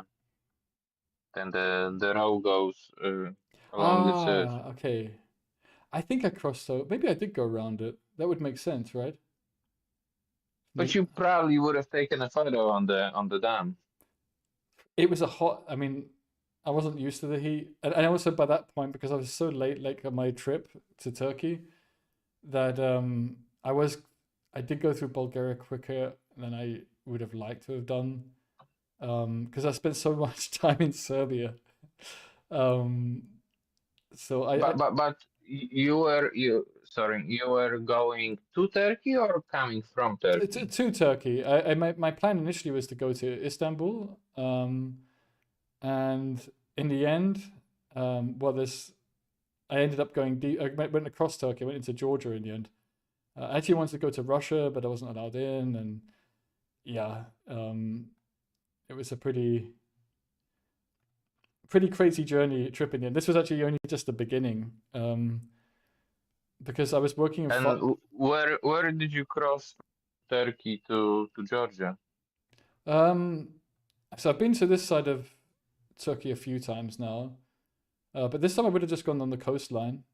But I came inland. I've done this trip. I've been to Erzurum a few times.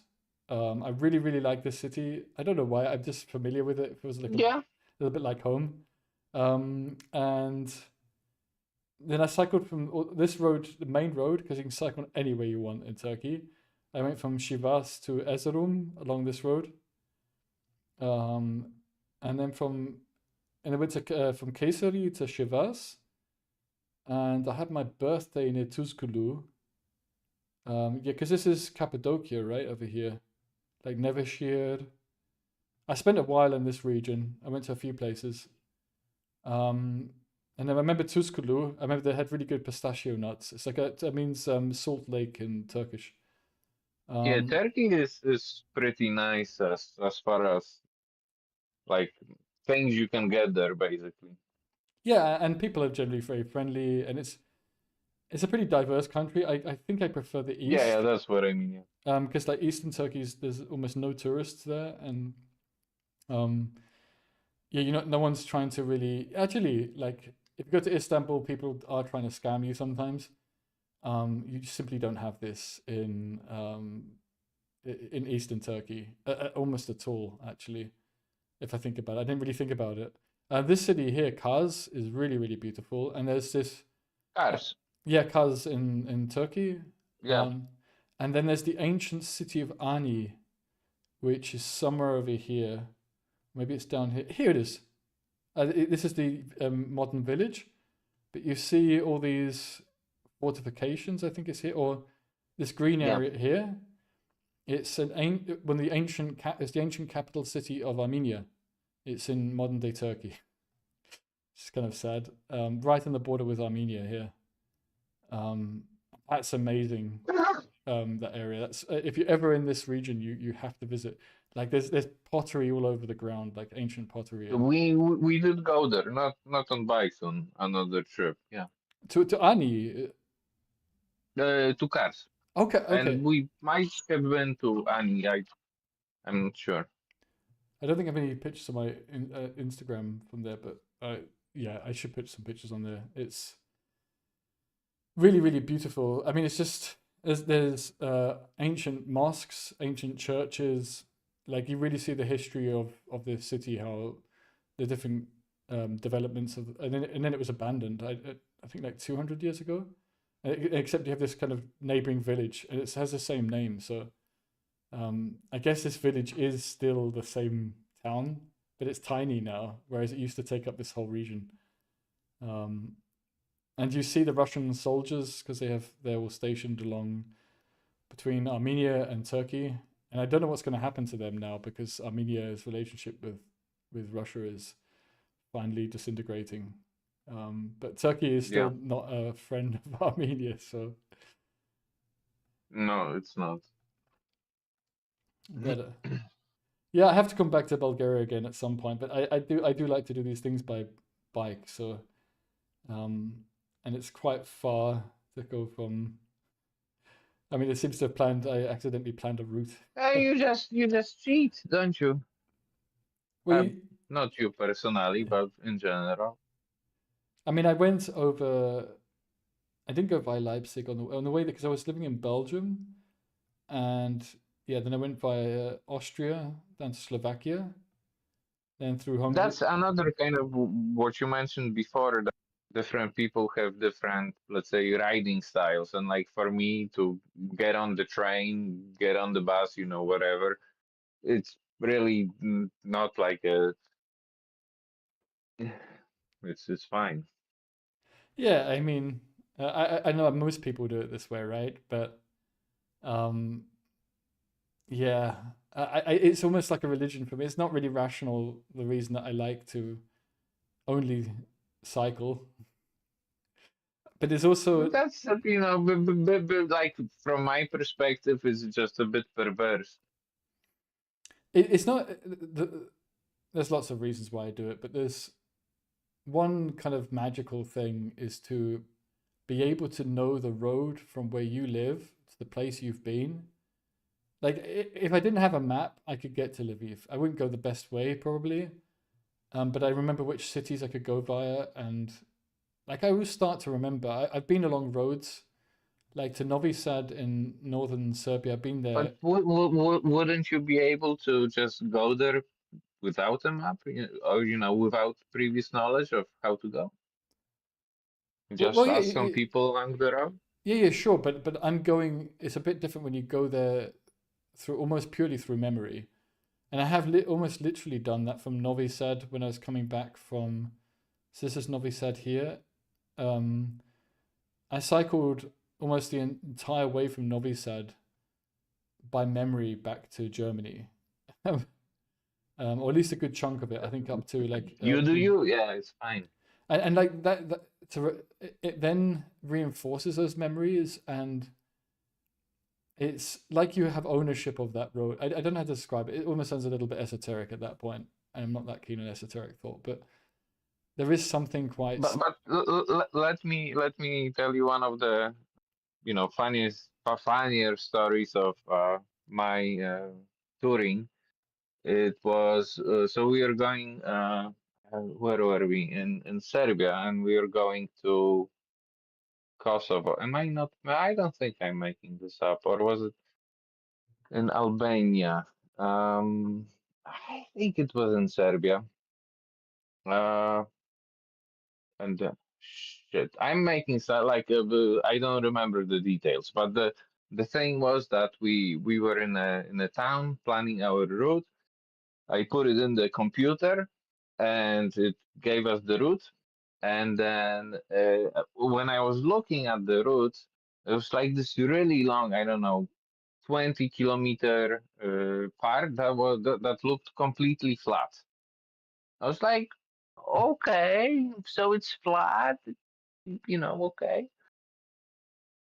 What it turned out to be is that the computer planned a a ferry Yeah, boat along the way, we've all been there. and Yeah. we're like, yeah, extremely lucky to catch the ferry in the morning, but the computer, had it and let us go there, and that's why we went that way. Yeah, which is also part of the fun. I mean, as long as you're willing to accept what you have the time for these little diversions. So I've just put on the stream like the picture you put in the Discord channel of your tent and your bike to one side. And is your partner inside the tent? Yeah, it's my wife. Yeah. Oh, cool. So yeah, that's nice. You guys as a couple, and like with my ex-wife, we did a trip. I mean, it worked out. It wasn't a terrible trip, but I wasn't used to cycling with somebody else. And I've been looking forward to sharing the cycling trip or cycling in general with her because she's really sporty and That was um, also another something that surprised me. I thought, we're going to ride side by side, talking, discussing whatever. And it was not that. It was the opposite of that. It was just like one in front, one in the back, and with the dog. The dog actually dictated that I had to be in the front because I was pulling the dog. And if she couldn't see my wife in the back, she would jump out. So we had to keep close together, and it was always like this. yeah. I mean, I think the dog probably adds a nice dynamic to the experience. But I had the experience. I mean, I talk a lot, and my ex got really pissed off at me for talking too much. Um, so there was We have a different riding style.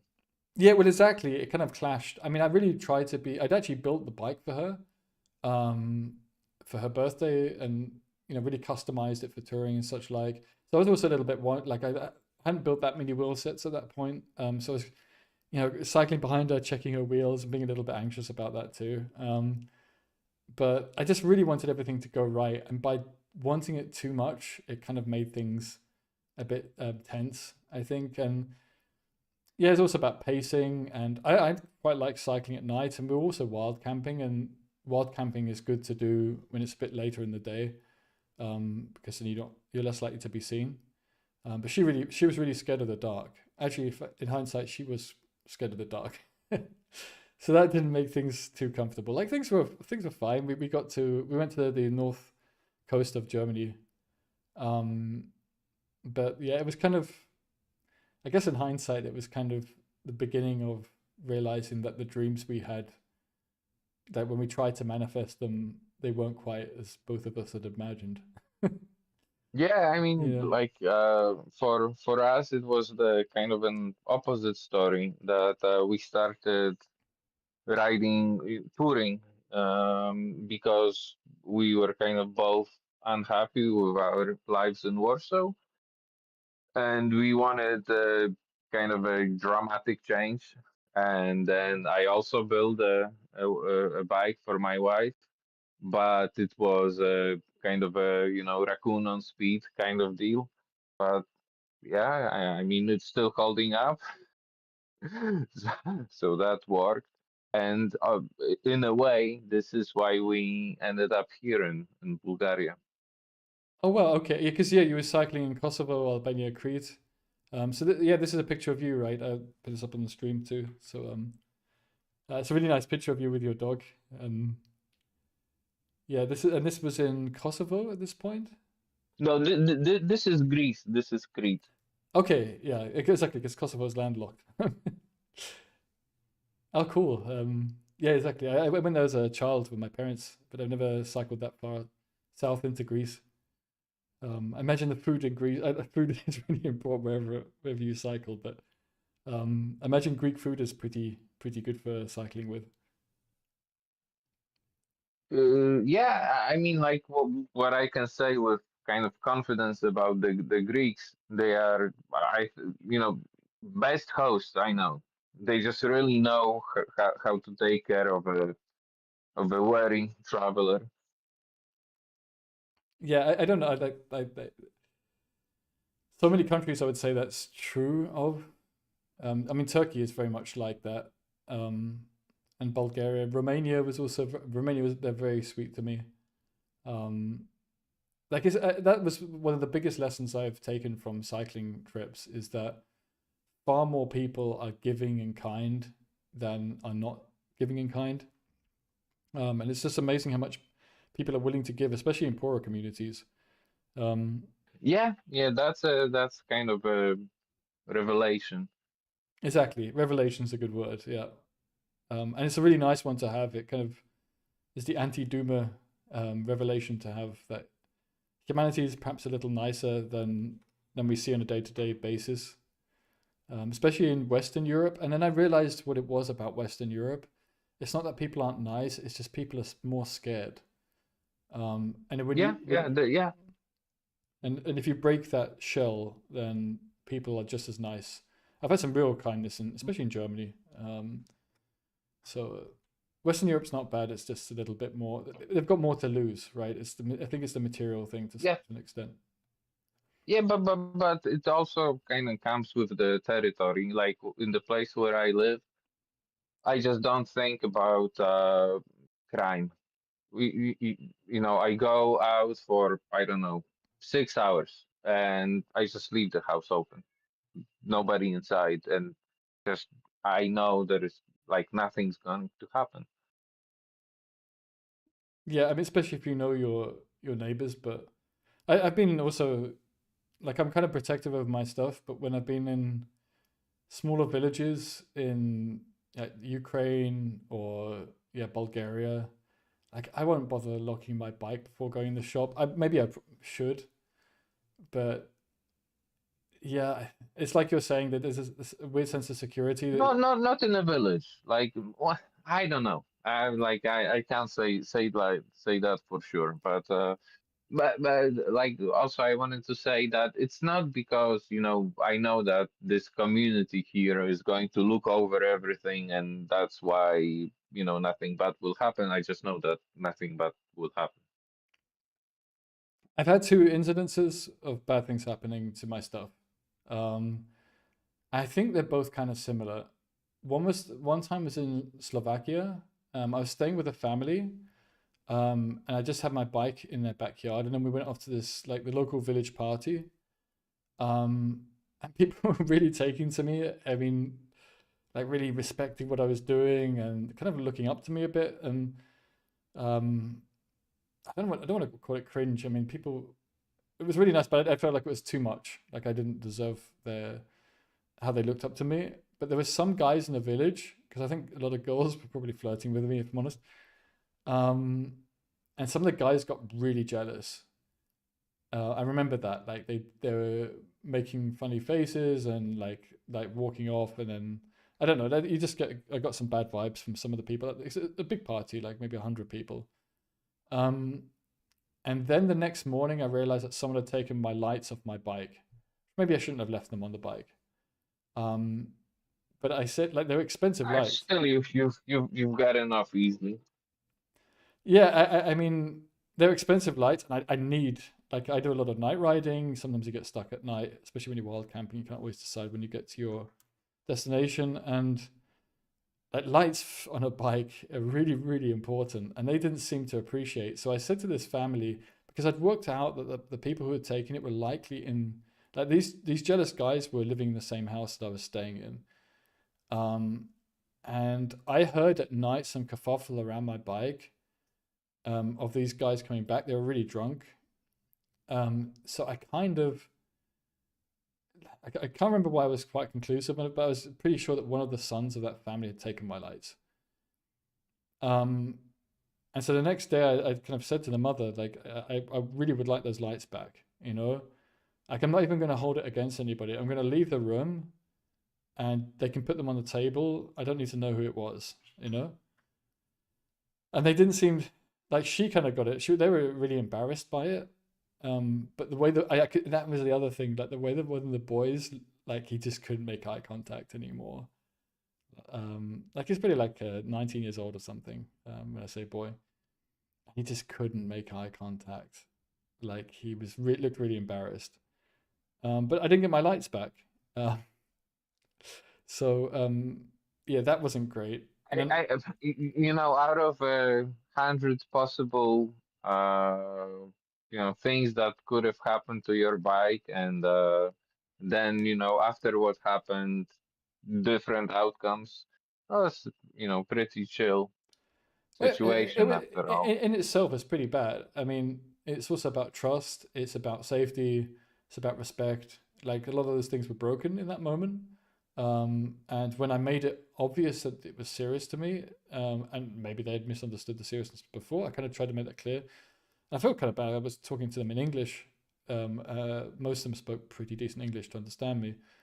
Like, even when I've made that point clear and they're still not willing to be respectful about it, then yeah, that was quite disappointing. But like, that's not even a family. That's this one boy in years of cycling, years of interactions, right? So the incident itself, I would say, was quite serious, but it's one serious incident. Okay, there was another, as I said, there was another one that was almost equally frustrating, and I don't know what it is about bike lights. I was in Eastern Turkey, and They kind of out and, look fancy. well, no, that was the. I don't know if they were trying to steal the light, but they didn't seem to be able to understand how to get it off. They just broke it and smashed it all up. And that was just before I was cycling. This was in Erzurum, my first time I was there. And this was just before I was going to go through these tunnels, and there's like 2 kilometer tunnels, and they're unlit. There's no lights. So like, I needed those lights even more so than when I was in Slovakia. But of course I wasn't going to get them back. They just completely wrecked them. So that was more difficult to know who had done that. But okay, there's 2 incidences in 2.5 years of doing this, and the thousands and thousands and thousands of people I'd met, and all the good people I'd met, giving me things for my bike, giving me bike parts in northern Germany, for example.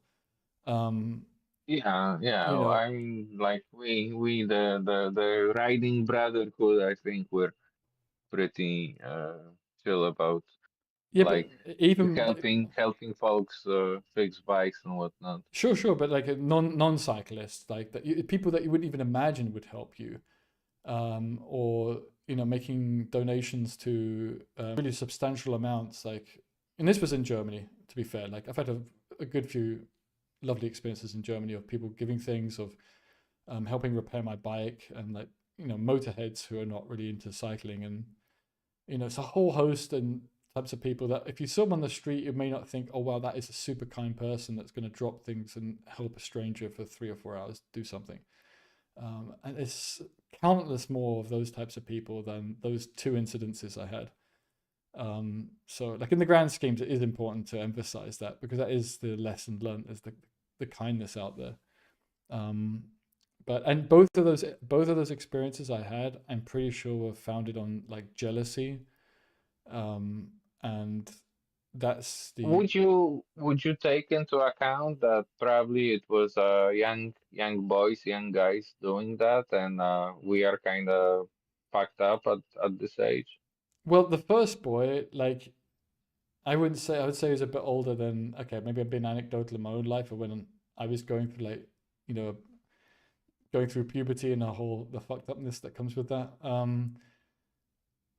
Yeah, to an extent, but it is what it is. Like it still is that in the world. Like we can reason pretty much everything of someone's state of mind, right?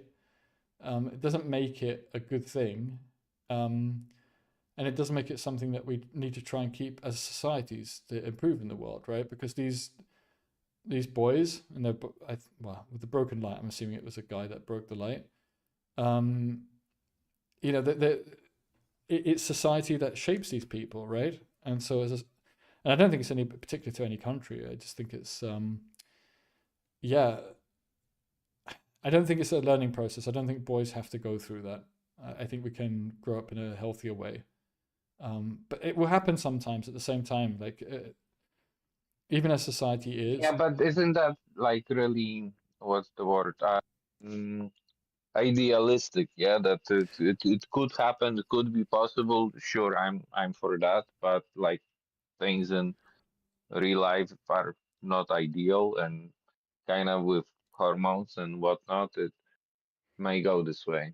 Yeah, well, exactly. I mean, that's why I'm looking at both sides of this, right? It's not about whether it's good enough or not. There's space for improvement, and we should strive to improve.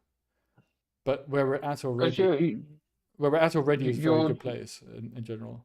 Like I would look differently at a 30, 35-year-old guy person doing this kind of thing. I would just think it's a, but maybe then I'm giving maybe.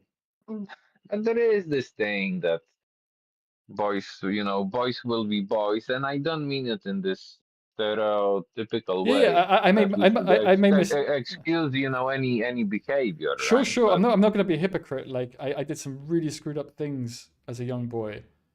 I've done similar things. Like I vandalized my father's camera when I was like 7 years old, for example. I was really frustrated and I had a tantrum, right? Or as a teenager, also going off getting blindingly drunk in a really irresponsible way. I suppose I probably did that in my 20s as well, but sure, like I'm not going to be a hypocrite about it. But that in itself, like where that came from in me, and how I was being brought up, like maybe there were parts missing there. Like my parents were working very hard. Didn't see my parents so much. Things could always be done to improve those, lessen the likelihood of those situations. But that doesn't mean to say that we're not already, as humanity, but all the countries that I've been to, we're already in a pretty good position. Like the number of people that are caring, considerate, warm is vastly more than those going through that turmoil, even if it's on a temporary basis or not. So it's not about whether it's acceptable, like some critical threshold of a good place to be. It's more a case that there is space to improve, and we should always strive as a society, just as we do as individuals, right? We look at our weaknesses, we accept them, we realize that we're going to keep making mistakes, but we try to make as few of them as possible. And I think it's the same thing on a societal level. And when I say societal level here, I mean more of a kind of as humanity here, because this is crossing borders. So I'm not saying it's unacceptable in the sense of like not reaching a threshold of kindness and warmth in a society. But at the same time, I do think these things, to a meaningful extent, are avoidable. We can see the things that would lessen that kind of behavior.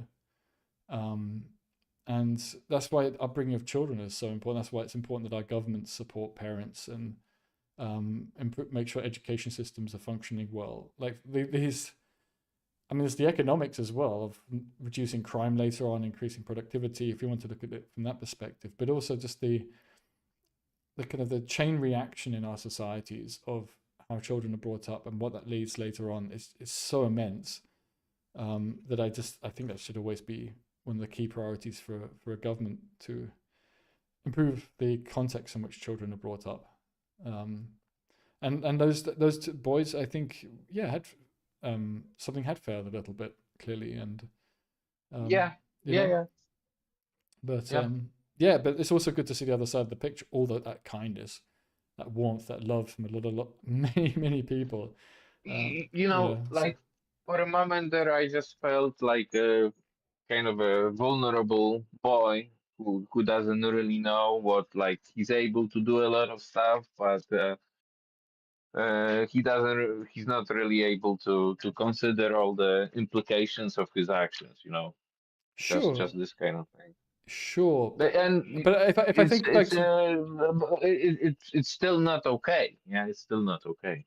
yeah, okay, let's really open it up here. Like, if I think part of my mentality comes from my own mistakes I made as a child compared to other male friends. I think on average I was substantially worse, and I experienced quite traumatic events, not for my parents, but partly because they were working a lot and who I was where I was being taken care of. And those experiences were pretty horrific. I didn't realize until I was older that they were bad, like they traumatizing. A child Yeah, and shouldn't go through it. that's how it goes. Yeah. Yeah, Like when it's happening, you're just like, fuck, it's happening. Well, I'm 4 or 5 years old, and it wasn't sexual abuse, but it was a level of abuse, like physical abuse, but also psychological abuse, being left alone for many hours, being shouted at for doing nothing, like touching a wall. I wasn't allowed to touch a wall, and this kind of thing. And just this the negligence that was going on. And then later on, I had friends who had young children, and I saw how they're growing up. Oh, this is really nice, and that made me reflect upon, oh, what was I doing at that age? And then I remembered. I was like, wow, that's not right, you know. And what happened was, in the years after that, right up until, I mean, it had consequences throughout many years of my life. I mean, in the first years, like I learned violence from other children. That was another thing. Who had also, with parents were alcoholics and this kind of stuff. Like I wasn't in the right, being brought up in a very good area, and my parents were thinking about whose homes I was staying in when they were at work. And I became really, really violent as a young child, really aggressive towards people I loved. And then, later on, kind of emotional instability that I think was coming. It's likely had relations with that upbringing side of things. So I see that, and I think, look, that is preventable. Like, kids don't have to go through that, and that's a government can help a society ensure that there's a decent standard of childcare, or that when parents are caring for their children at home, that they are financially helped with that, to make sure that they, not forced into their child into being cared in a subpar place. And in fact, in the UK now, what happened as a child was be completely illegal now, in terms of the kind of people that I was allowed to, like, I wouldn't be allowed to stay with a non-certified childminder. They legislated and controlled that more later on, which is really, really good, right? So there's progress. So I think I see these other guys, it's like I see a little bit of myself in them, this kind of jealousy or aggression. Maybe they were a bit older than I was when I kind of overcame it to some extent. But I still think it has similar origins, and I still think that stuff can be solved. It's not, the glass is almost full. Like, we've done a lot in the society. A lot of people are being brought up well. But there's still. Do you really think that government fixes? Yeah, not. I mean, can't fix it. Can help it maybe. Yeah. Sure, exactly. But I mean, if you look in the UK context, right, the certification of childminders and like regulating that stuff, which when I was a child wasn't regulated, right? And then, like, if you look at Nordic countries in terms of like 1 year paid leave. Like, what's your? I'm sorry to ask about that. That's like taking this conversation a whole another direction. I mean, it has drifted. Yeah. Yeah, sure. I'm letting it, like, let's let it drift. Like, it's fine. Yeah. but like isn't capitalism like a huge part of the problem? No, but this is what frustrates me when like everything's piled into this concept of capitalism. I'm really not that keen on like pinning the boundaries of what these isms are and are not.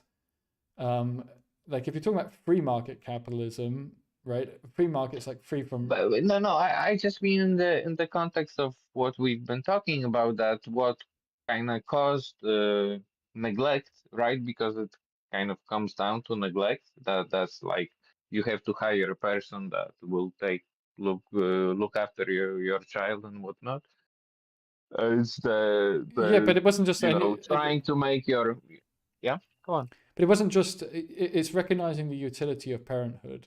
When you do that, you turn it almost, and people would hate me saying this, but it turns it almost into a commodity, and then you can start valuing it. So within that framework of capitalism, once you start to value parenthood, then parents aren't being forced to let their child stay with some random person.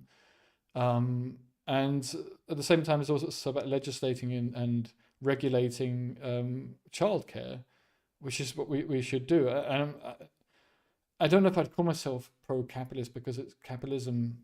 Like I think capitalism functions very well in many different arenas, but I think Agreed. Yeah. what a good system is a hybrid, and I believe in liberalism because liberalism allows pluralism, and pluralism Agreed. Yeah. allows discussion and debate like we're having right now. So you don't want to,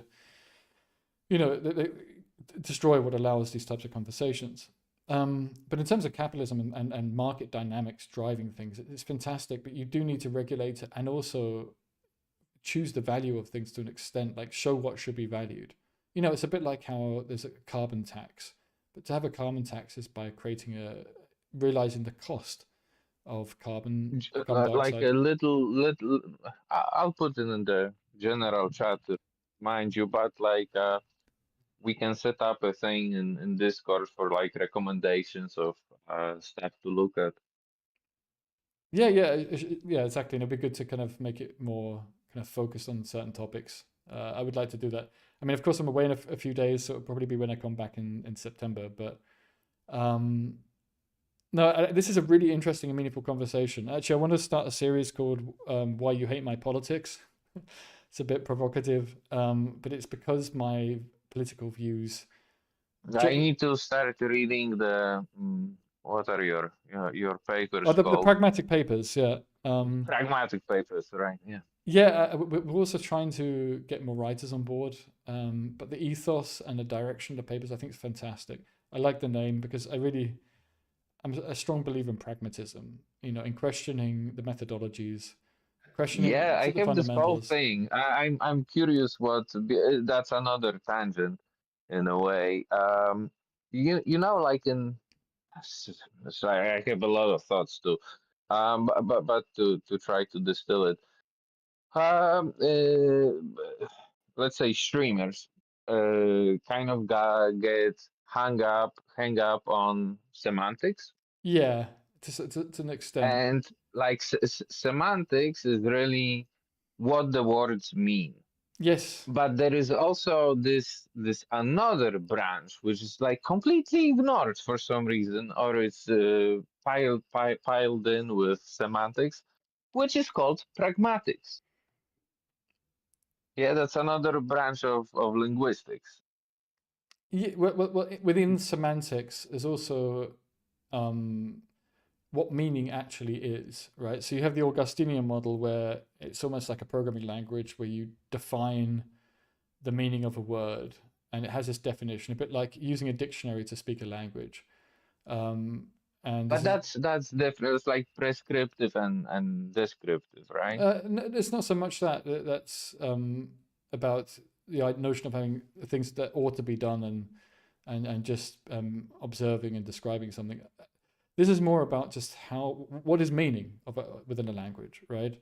But that's not what I'm after. No, but this is important.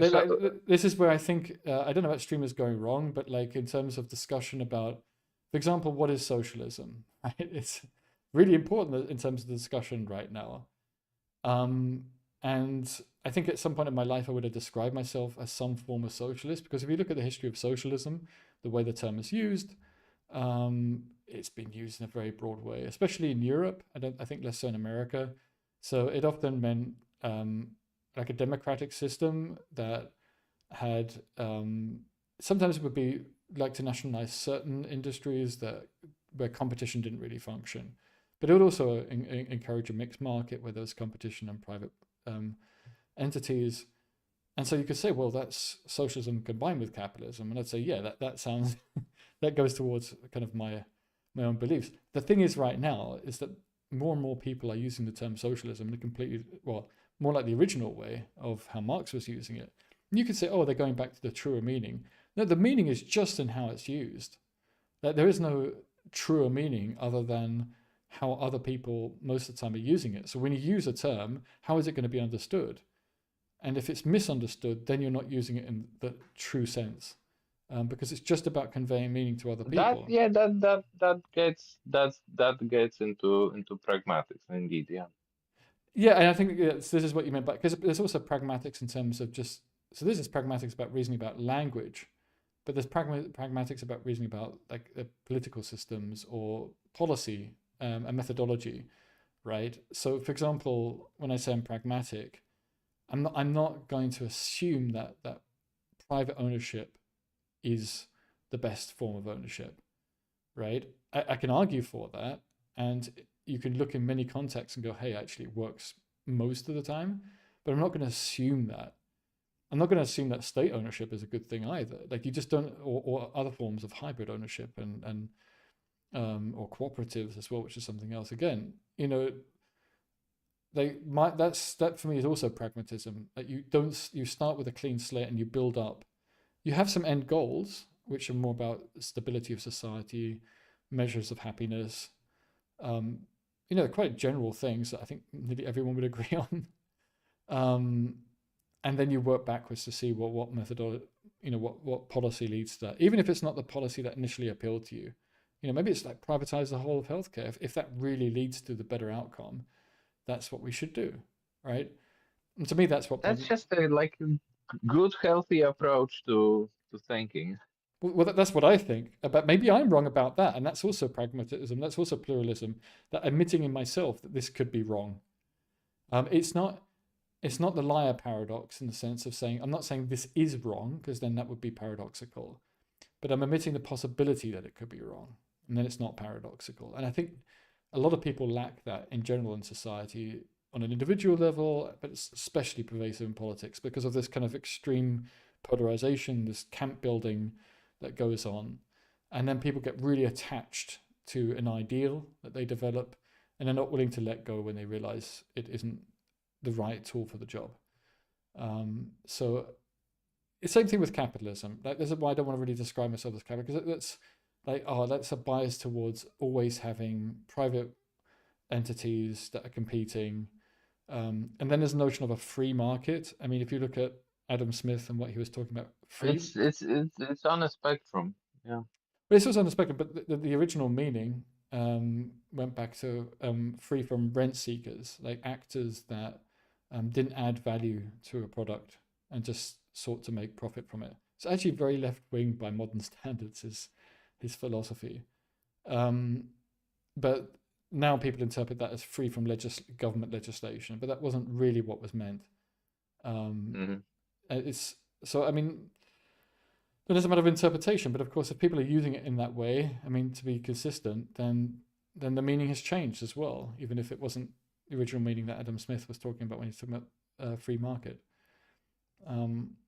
So for me, like, all of this is important, and also goes back to with childcare and stuff. I don't mind looking at the economics and the value of the upbringing of children and looking through that lens. I think actually it appeals to more people in the center and center right to not talk about all good vibes and the children deserve a good upbringing, but also to talk about the consequences economically when you have an increased criminality because children are brought up well, lower productivity because they're unable to concentrate and develop skills. Indeed, yeah. Yeah, and we should talk about the economics of this more on the left of politics, I think, because it appeals across a broader spectrum. Like the people that you need to the people that are closer to you politically are already convinced. You don't need to keep telling them Yeah. how much we should care about children. Although how to bridge that divide, I like I'm not seeing it. We are so polarized, and like the moment you start presenting an opposite view, or like Well, a you view don't call it an opposite view. That's the first rule. from the other side, yeah, people get so defensive and dug in. Like it's difficult for me to imagine how to make progress. Yeah, of course. I mean, and it goes back to making progress in terms of children's upbringing. It's almost another kind of an analog of this, isn't it? It's never going to be perfect. But I think But that's a good like a sphere of issue to talk about. yeah, I think most people agree on that. Children should have a good upbringing. yeah, and it could be quite a popular, not populist, but popular policy to focus on improving, improving life for children. You have to be careful about. I mean, I say this as a single guy with no children now. About completely turning off people who are childless. But that's why you have to kind of frame it as for the benefit of society, right? Children still affect me even though I don't have children. And someday. Yeah. I mean, I'm also childless, and like I care about children. I don't see maybe I feel I have less experience about speaking about upbringing of children, but I was abroad myself, so maybe I do have some experience. Yeah, and we have children really affect us in society directly and indirectly, and at some point they're going to be, especially as if you are childless, then someone else's children will probably be taking care of you.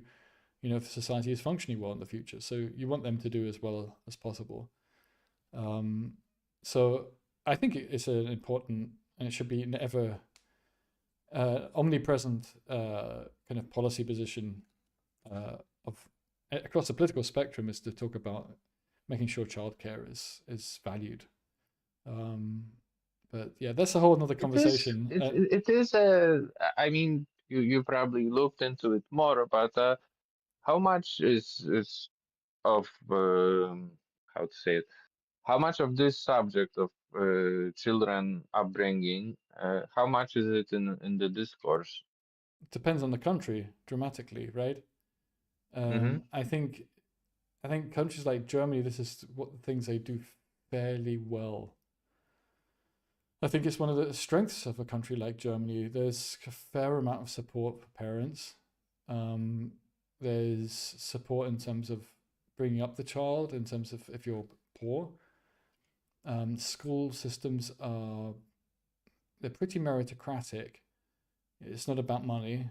And then you look at Scandinavia, they do pretty well at this. But in America, I think from the impression I get is it's a bit underrated. And it's actually damaging the society. In the UK as well, it's not really good enough. And so far, I haven't seen Andy Burnham, I think, he's talked about a lot, to be fair, and a lot of good things too. But yeah, I think there's a whole discussion. Yeah, it's a discussion that should be had in most countries, even countries that are doing well. They should also pat themselves on the back on the things that they're doing well already. That's another missing thing from our politics, right? It is instead of complaining about all the things that are broken, you say, hey, but this is working well, and I'm happy that cross parties, we've maintained this as part of our politics for the past 30, 40 years, whatever it might be. It's a bit like supporting Ukraine in the UK right now. Both the Tory party and the Labour Party have been loyal supporters of Ukraine. That's something to celebrate. And the fact that it was not a polarized issue, apart from the extremes in politics, they don't believe in these things. I think that's a really, really good thing. And it should be cheered a little bit more. Can I ask how much of of support to Ukraine in the UK is support to Ukraine, and how much is kind of worrying about Russia's aggression towards the UK? Well, I mean, they're not. Possibly. You can't separate that, right? And I think the notion that are you doing it because of A or because of B? Like sometimes we do things for both reasons. It's a bit like the Second World War, right? It was really, really good for the military-industrial complex in the US. Unquestionable that it was really good for weapons development, right? But it wasn't because of that. Yeah, that that's another thing. I have some thoughts on what Europe should do. I mean, so just because we see that it might be good for certain industries doesn't make it a bad thing.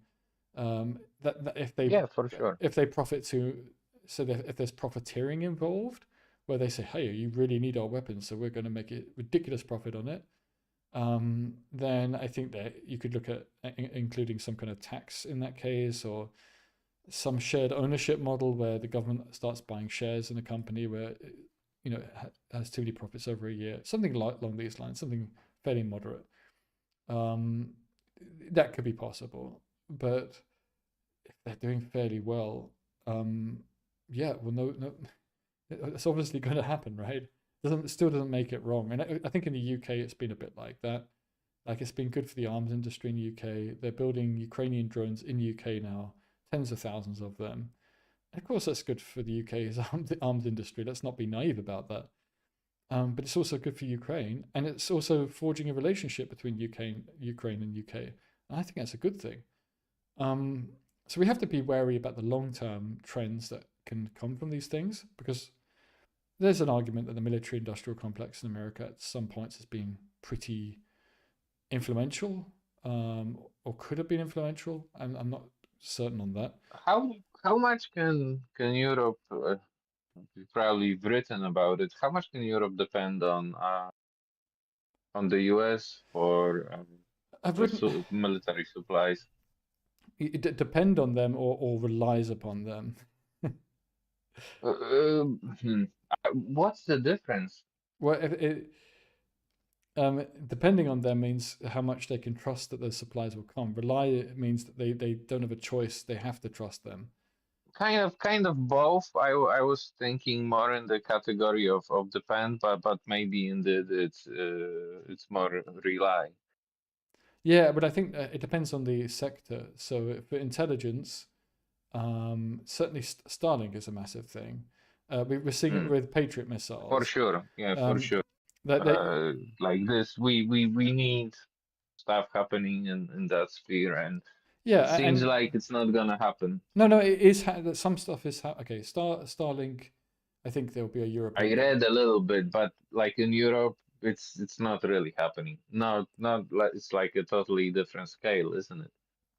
I'm not too sure. I haven't looked in enough detail on the Starlink thing. I know there's been discussions. I know with the equivalent of Patriots, they're a French design. We have something that's as good as Patriots, but they're developed across borders. So they're in Germany. Yeah, I think I looked at that. Netherlands and France. They're all involved in the construction of, and there's issues about scaling up because, I guess, the share of production in different countries and so there's a lot of this red tape, bureaucratic stuff, which the EU is meant to kind of get rid of. And I think in terms of arms production and security, but the EU is going to have a huge problem of getting rid of red tape, because we're kind of in it. If so long as the veto continues, I don't like Merz, the leader of Germany particularly, but he's been right on this. He's complained about the veto in Europe. So to ratify legislation, then it has to be all members agree to it, and one member doesn't agree. That's how it'll. You guys talked about the Liberum veto in Poland, right? The worst kind of government possible that one guy can make all the difference. Yeah, exactly. I mean, Nawrocki in Poland isn't perfect either, and I'm sure there's a risk of him vetoing something that could be good for EU as a whole. So I think so long as that is there, then that is the red tape, and legislation moves too slowly, even when it's. But for example, I mean, I'm of split mind on this.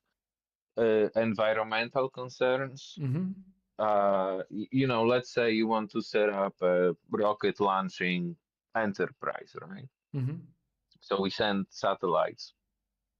Uh, it's going to take so much effort to get it through. Yeah, because we have so much care for the environment, and I care about the environment. Yeah, I kind of want it to be there, but on the other hand, it's really stifling. Yeah, I mean that's why it's about cost value. A cost in terms of the environmental costs, cost value analysis, right? Like Maybe we should just outsource it to the UK.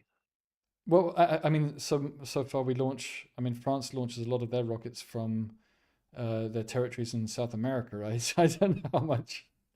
But that's also weird. That's also really weird. Well, Yeah, but that's to do with efficiency of rocket launches, right? Like the yeah. certain places are just more efficient to launch them from.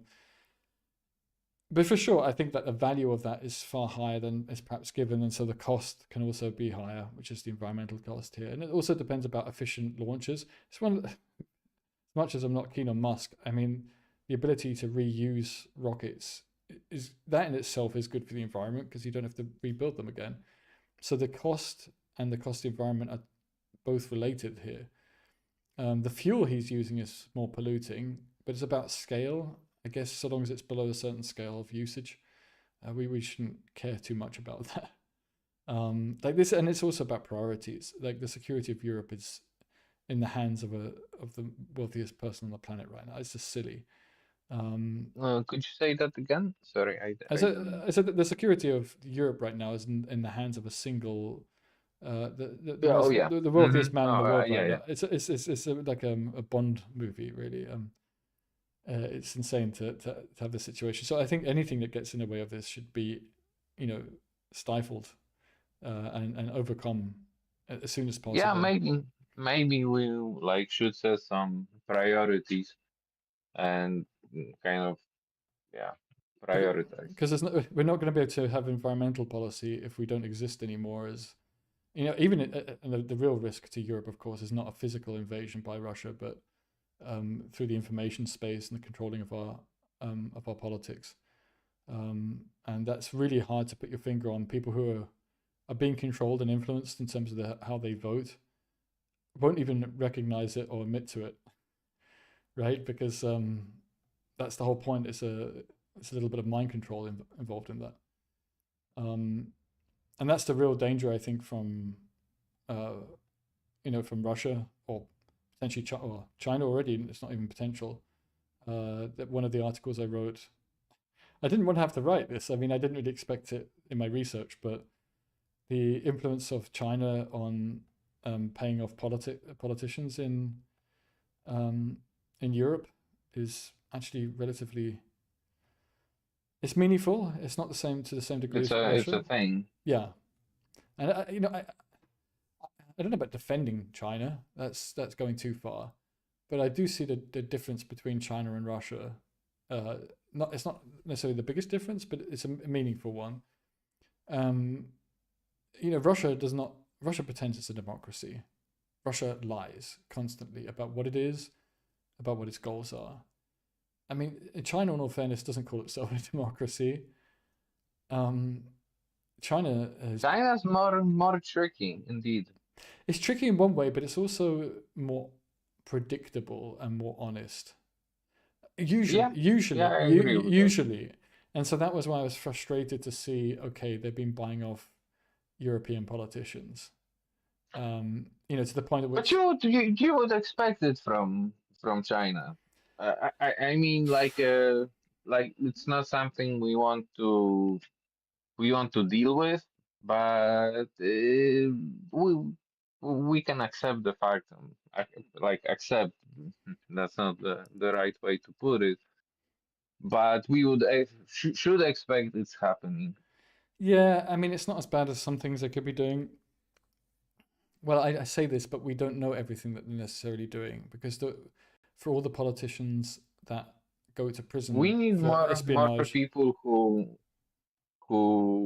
look into the Chinese strategy, like Not just China. I think playing the long game, yeah, because they are really playing the long game. Well, yeah. I mean, we all should be playing the long game because the long game comes around quicker than we like to admit. But I don't think and it's not just China. I suspect to some extent India does the same thing or would like to. And any powerful nation around the world that we're not really aligned with in terms of values. I'm really curious how Brazil turns out. Brazil could go many directions, but there's some quite positive ones there. I mean, they do have some kind of democracy. They did manage to suppress the coup.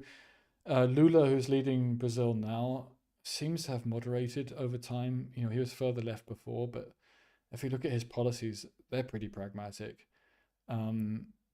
I have some hope for Brazil, and it's a very, very important country and a bit underestimated in terms of the importance economically in the future, geographically. So I'm kind of curious the direction that Brazil takes and whether they can become a partner of Western democracies, or are becoming a partner. I think it's possible. Yeah, so there's space for hope, and there's countries that don't get spoken about often. Do you take the US as a, kind of a like Western democracy in the vein that The US is currently taking a break. I mean, because I feel like, Brazil, for example, they could be offered by the US a few deals or whatever, and they would just kind of go in that direction. Yeah, exactly. I mean, that's the funny thing, right? They could be made less democratic by the influence of, especially if, say, Vance won the next election. We should never dismiss that. The funny thing is, if that gets dismissed or there's too much confidence about winning the next election, then that's the increased likelihood of losing the election. It's absolute complacency. So you should always acknowledge that possibility. And if it did happen go in that direction, it could be that the US, this kind of more, I would describe it at that point most likely as proto-fascist. We have to be really careful about using the F word because Russia right now is an example of a fascist country, in my opinion. And because the word's been so overused, it's now lost meaning. It's kind of frustrating. I don't know if it really makes sense. I mean, it like to kind of try to draw attention to something, but like going into the discussion of what is fascist, what is not fascist, and a lot of the discussions that are going on right now, they just don't get anywhere. And yeah, sure, but that's kind of what I mean, because the term's been overused. But fascism at its core is about a state that determines how people should live strictly, based upon some kind of loose. Like in a way, maybe we should just like resurrect authoritarianism as a proxy for fascism. Do we have any examples of authoritarian, let's say regimes that are good in modern history for the people and the world? I think it wouldn't suit the modern context. I think in the past it may have made sense. Maybe during times of upheaval, like massive upheaval, it's just the only way you can have governance. I think that the least effective political ideology is anarchy. I think anarchy is really overestimated by too many people. It's really, really scary. I mean, like if anything if that you just want to enjoy something, it sounds like a good idea. Oh, it sounds like exactly. It sounds like a wonderful idea, but I've been to enough autonomous areas. It was one of the things I did on my early bike trips, right? Like, is it any in the Balkans? Yeah, where? In Scandinavia, there's a lot of autonomous areas, right, where they control the area. They've even got permission from the government in some cases. And it's interesting to see how they govern themselves. The best communities, like it can work, but they always have some kind of structure to authority. They are not anarchist. Mm-hmm. The ones that are anarchist, it's sad because the people that become the most powerful in those communities, it's their character. They dominate, and it's male. It's very, very male dominated. And you start to see the left and right of politics developing, and it's kind of scary to see that. Like, it's very, the left and right of politics, like these two wings are quite naturally formed, and the ones that are hardcore anarchists tend to be on the right, and it really is the shoehorn theory, shall we say. So manifesting, like they're really, I mean, of course fascism did come out of left-wing movements, as much as we wouldn't want to admit that. I mean, Mussolini came from the hard left, right? But you see this in these autonomous areas, and they usually start from the point of, oh, let's be anarchists, let's not have a strict In a way, I think we should give up on socialism, communism. but yeah, You know, sure. coming from Poland, right? I've seen the dysfunction Yeah, and kind of exactly. trying to pretend that it's going to work somehow. Oh, it's You a know, lovely like, dream. I love the idea. Exactly, It's a lovely exactly. dream. I mean, It's a lovely dream. you know, I mean, whatever science fiction in the future, I hope we get there. Yeah, I think but there are two types of anti-communist. There's those of us that do like the idea of the dream, you know, the imagery, you know, the utopia. I guess there's an appeal. I can see that. I feel that. And then there's those who wouldn't like the dream anyway.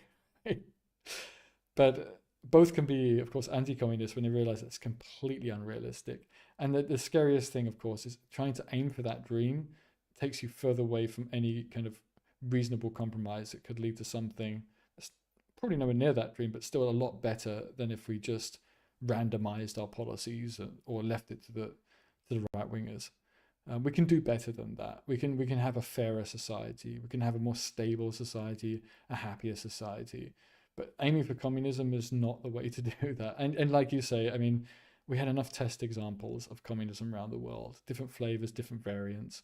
And the only countries... One thing that I'm a big fan of, let's say, because I don't do anything about it, but having you know, little folk organizing themselves into collectives, this kind of thing on this lower level, and having more bargaining power, that makes a lot of sense to me. Yeah, sure. That I mean, that's what also you know, that's also what unions are about, right? Or partial ownership or by employees in certain companies can also go towards that, or local communities, local governance is also a form of that.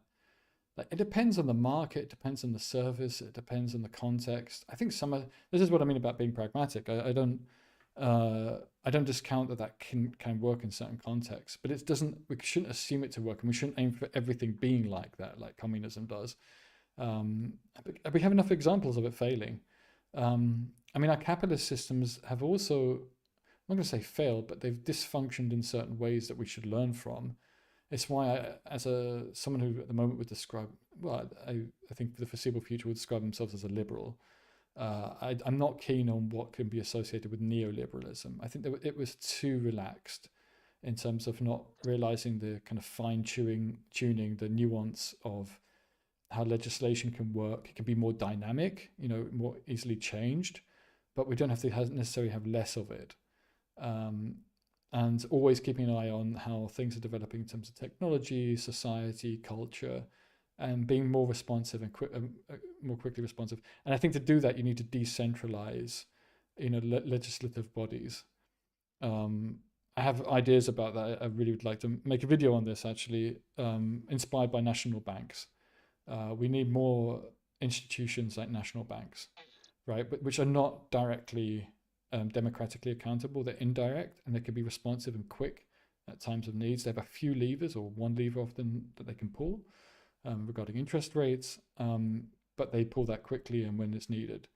And we need other institutions that have a similar function in our society that can offload some of the hard work that our governments are having to do. Because governments, it's far too much for modern governments to do. That usually lands on the government's plate, and it means it's slow to respond, and by the time it responds, the horse is already bolted. You know, and I think this is a real issue in the modern era, and I think it's partly comes from the culture of the 90s where it was like, oh, we can just relax and let private industry do its thing. And I'm not saying it's the only reason, but that was part of the reason, I think. And not recognizing the importance of legislation, how legislation is done. There's a recognition that too much legislation done in the kind of traditional method of being very centralized is too slow and then often misses the target. I worked in farming for a few years in Belgium and saw how a lot of EU regulation around farming was slowing down farming, was quite damaging, or in bakeries and legislation around baking. And you could see like, okay, this is just too much. And they could have seen it was too much. Like I say, I mean, in terms of the EU. And kind of, there is this, let me recall the quote, like just finish, but the EU could have tailored. The EU could have tailored that policy and had cutouts where it's needed, because it turned into red tape and just too much for small businesses, small farms, small bakeries, which increased their costs and stopped them being able to produce and stopped them being able to grow the economy. And I think this is not good.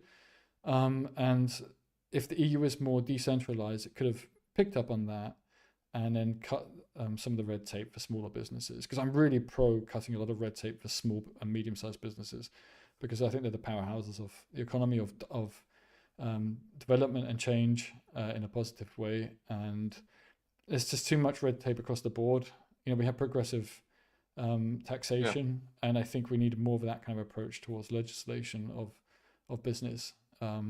And I think that could be a real vote winner as well in an election, to be a party suggesting this kind of thing. So, I mean, that's more of my kind of capitalist side, because I think, especially for small, medium-sized businesses, capitalism often does incredibly well, and we should really value it when it's working in those areas. Sorry, anyway. Yeah, I'm looking up the quote. I can't find it exactly, but the idea is that convenience will always win with the bigger goals that really should be strived after. We will kind of default to what's easy. Well, we do without thinking about it. I mean, there's a lot of. I mean, Aristotle appealed to this in terms of seeing society. It was where the economy comes from, right? It was about household expenditure, and then realizing you could, enlarge it to society. So I think we can reflect upon ourselves and how, if we don't think through a behavior or action, we'll just do what's the easiest and laziest, right? But when we think through it and we're conscious of it, we can change our habits, we can change our behavior. And it's not always the easiest in the short term. It's like learning to play an instrument. The easier thing is not just to practice. Kind of the problem is that we are always defaulting to this. But we're not always like, doing I don't so, know because what otherwise to do we wouldn't change. And unless we elect politicians who are going to, really go after, whatever is needed to be done, then it's comes down to populism, really. I don't know. I think I think politicians are a bit underrated sometimes, and I don't think we get a good, clear vision of how well our politicians are doing. I think we're very tainted in terms of our understanding. I'm thinking of the UK now in terms of analysing the efficacy of the Starmer premiership, or how Burnham is doing so far.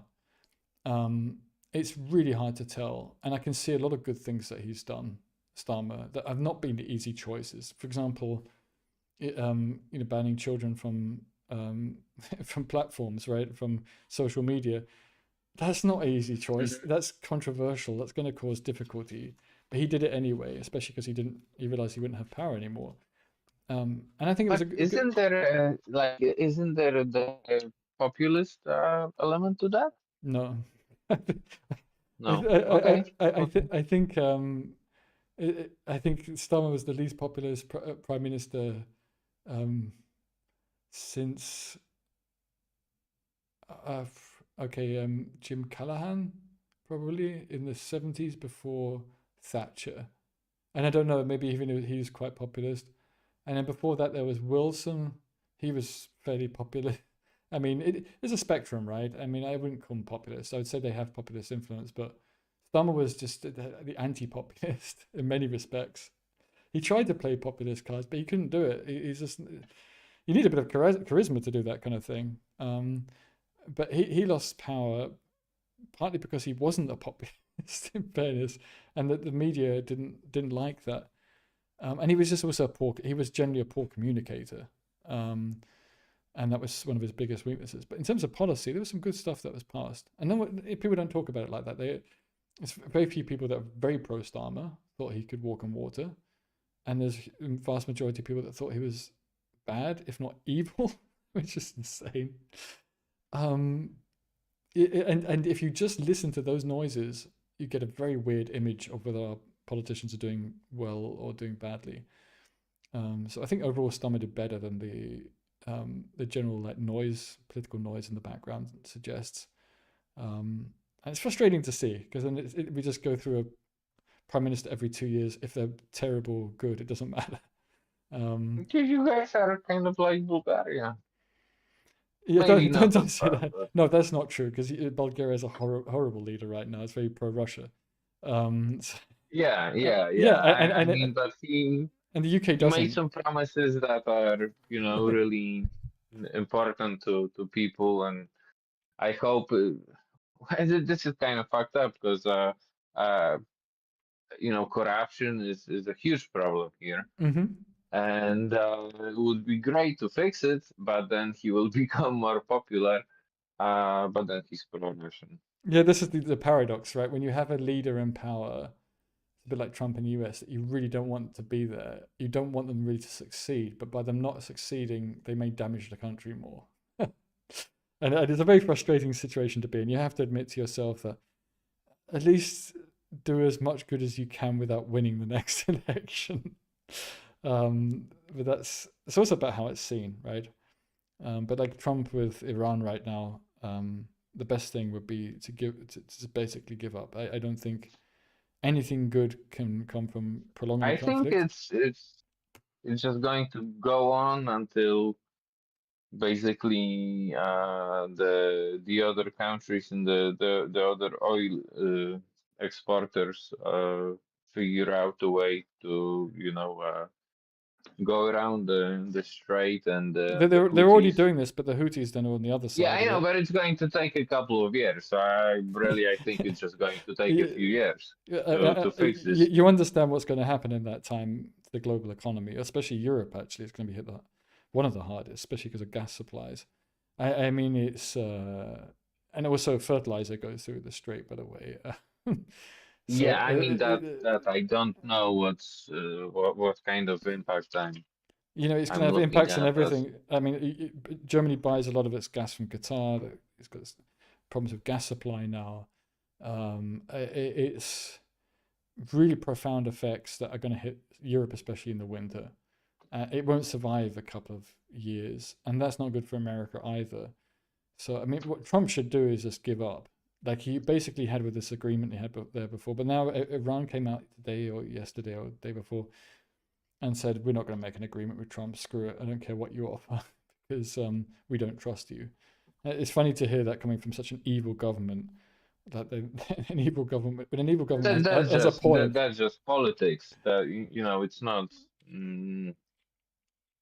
like they see an opportunity, and that's why they are using this. No, they're saying the truth. I mean, seriously, how could you trust?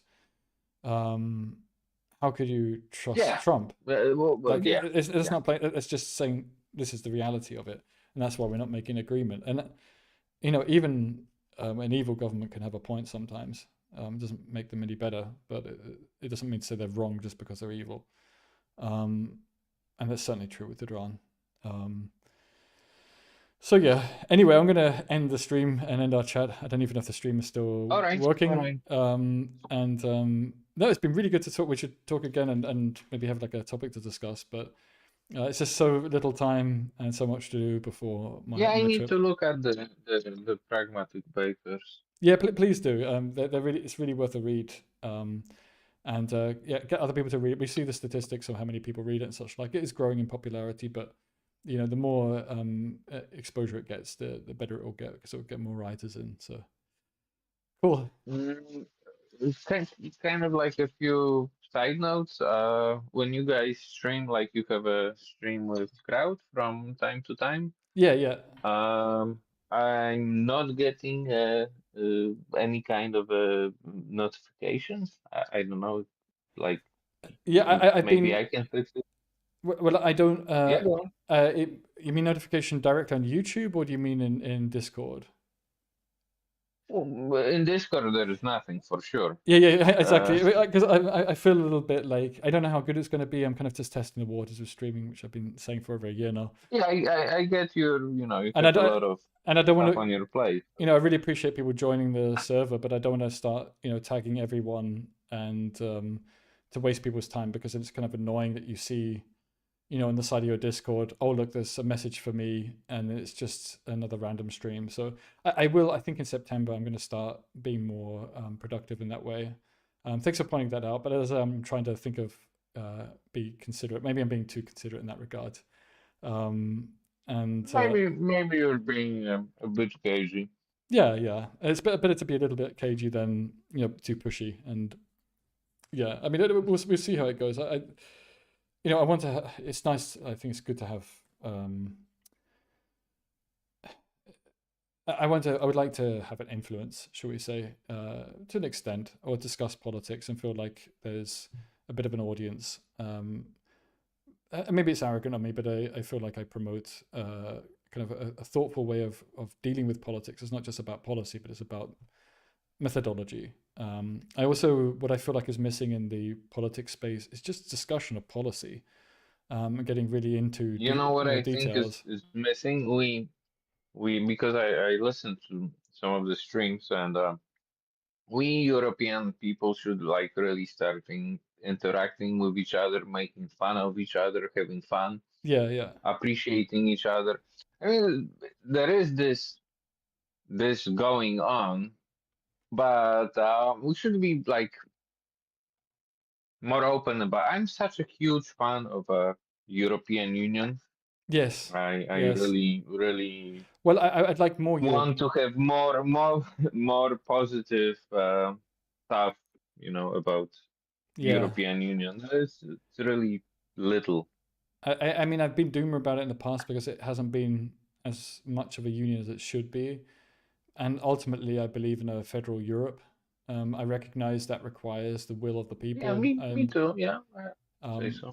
And it's a shame that there's not, at this point in time, a lot of people, enough people that would support that across Europe. And you have to accept that, right?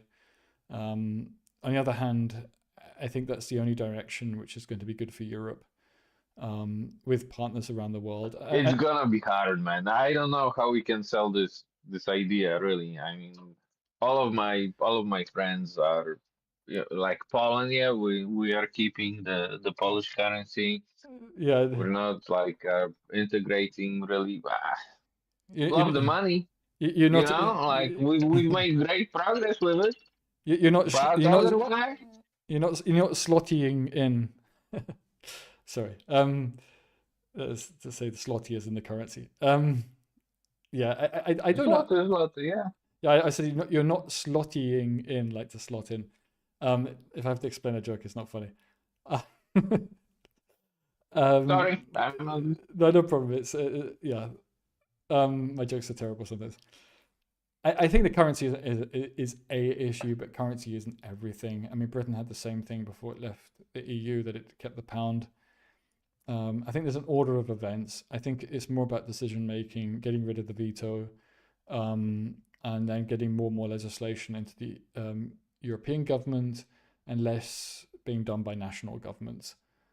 I think national governments kind of get in the way. I believe in a certain level of quite a lot of local governance, but we don't need three layers.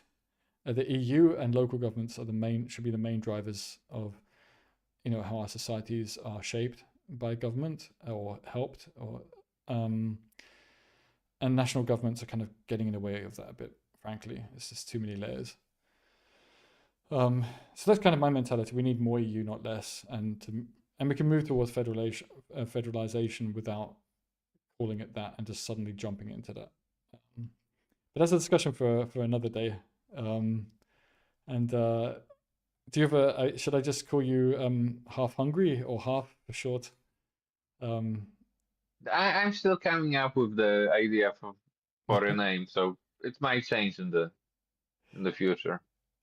Okay. I'm like horrible. Actually, you know, with all my life experience, I just need somebody else to give me a name, basically. Well, I'm going to call you Half because you're half in terms of decided. So, and that's half of your name. So, yeah, Half. It was great to have you on, and it was a really good chat. And, yeah, thank you for having me. And we could talk about more about Bulgaria and Poland. I mean, they're really key and important countries in the EU, and talking more about the EU in general. I think we can have we can also have Krauton at some point and do a chat together, because he's really into this. We need people that are against the EU actually to debate. That would be also fun. So yeah, have a great, because it's also super late in Bulgaria. So yeah, it's I'm getting ready to.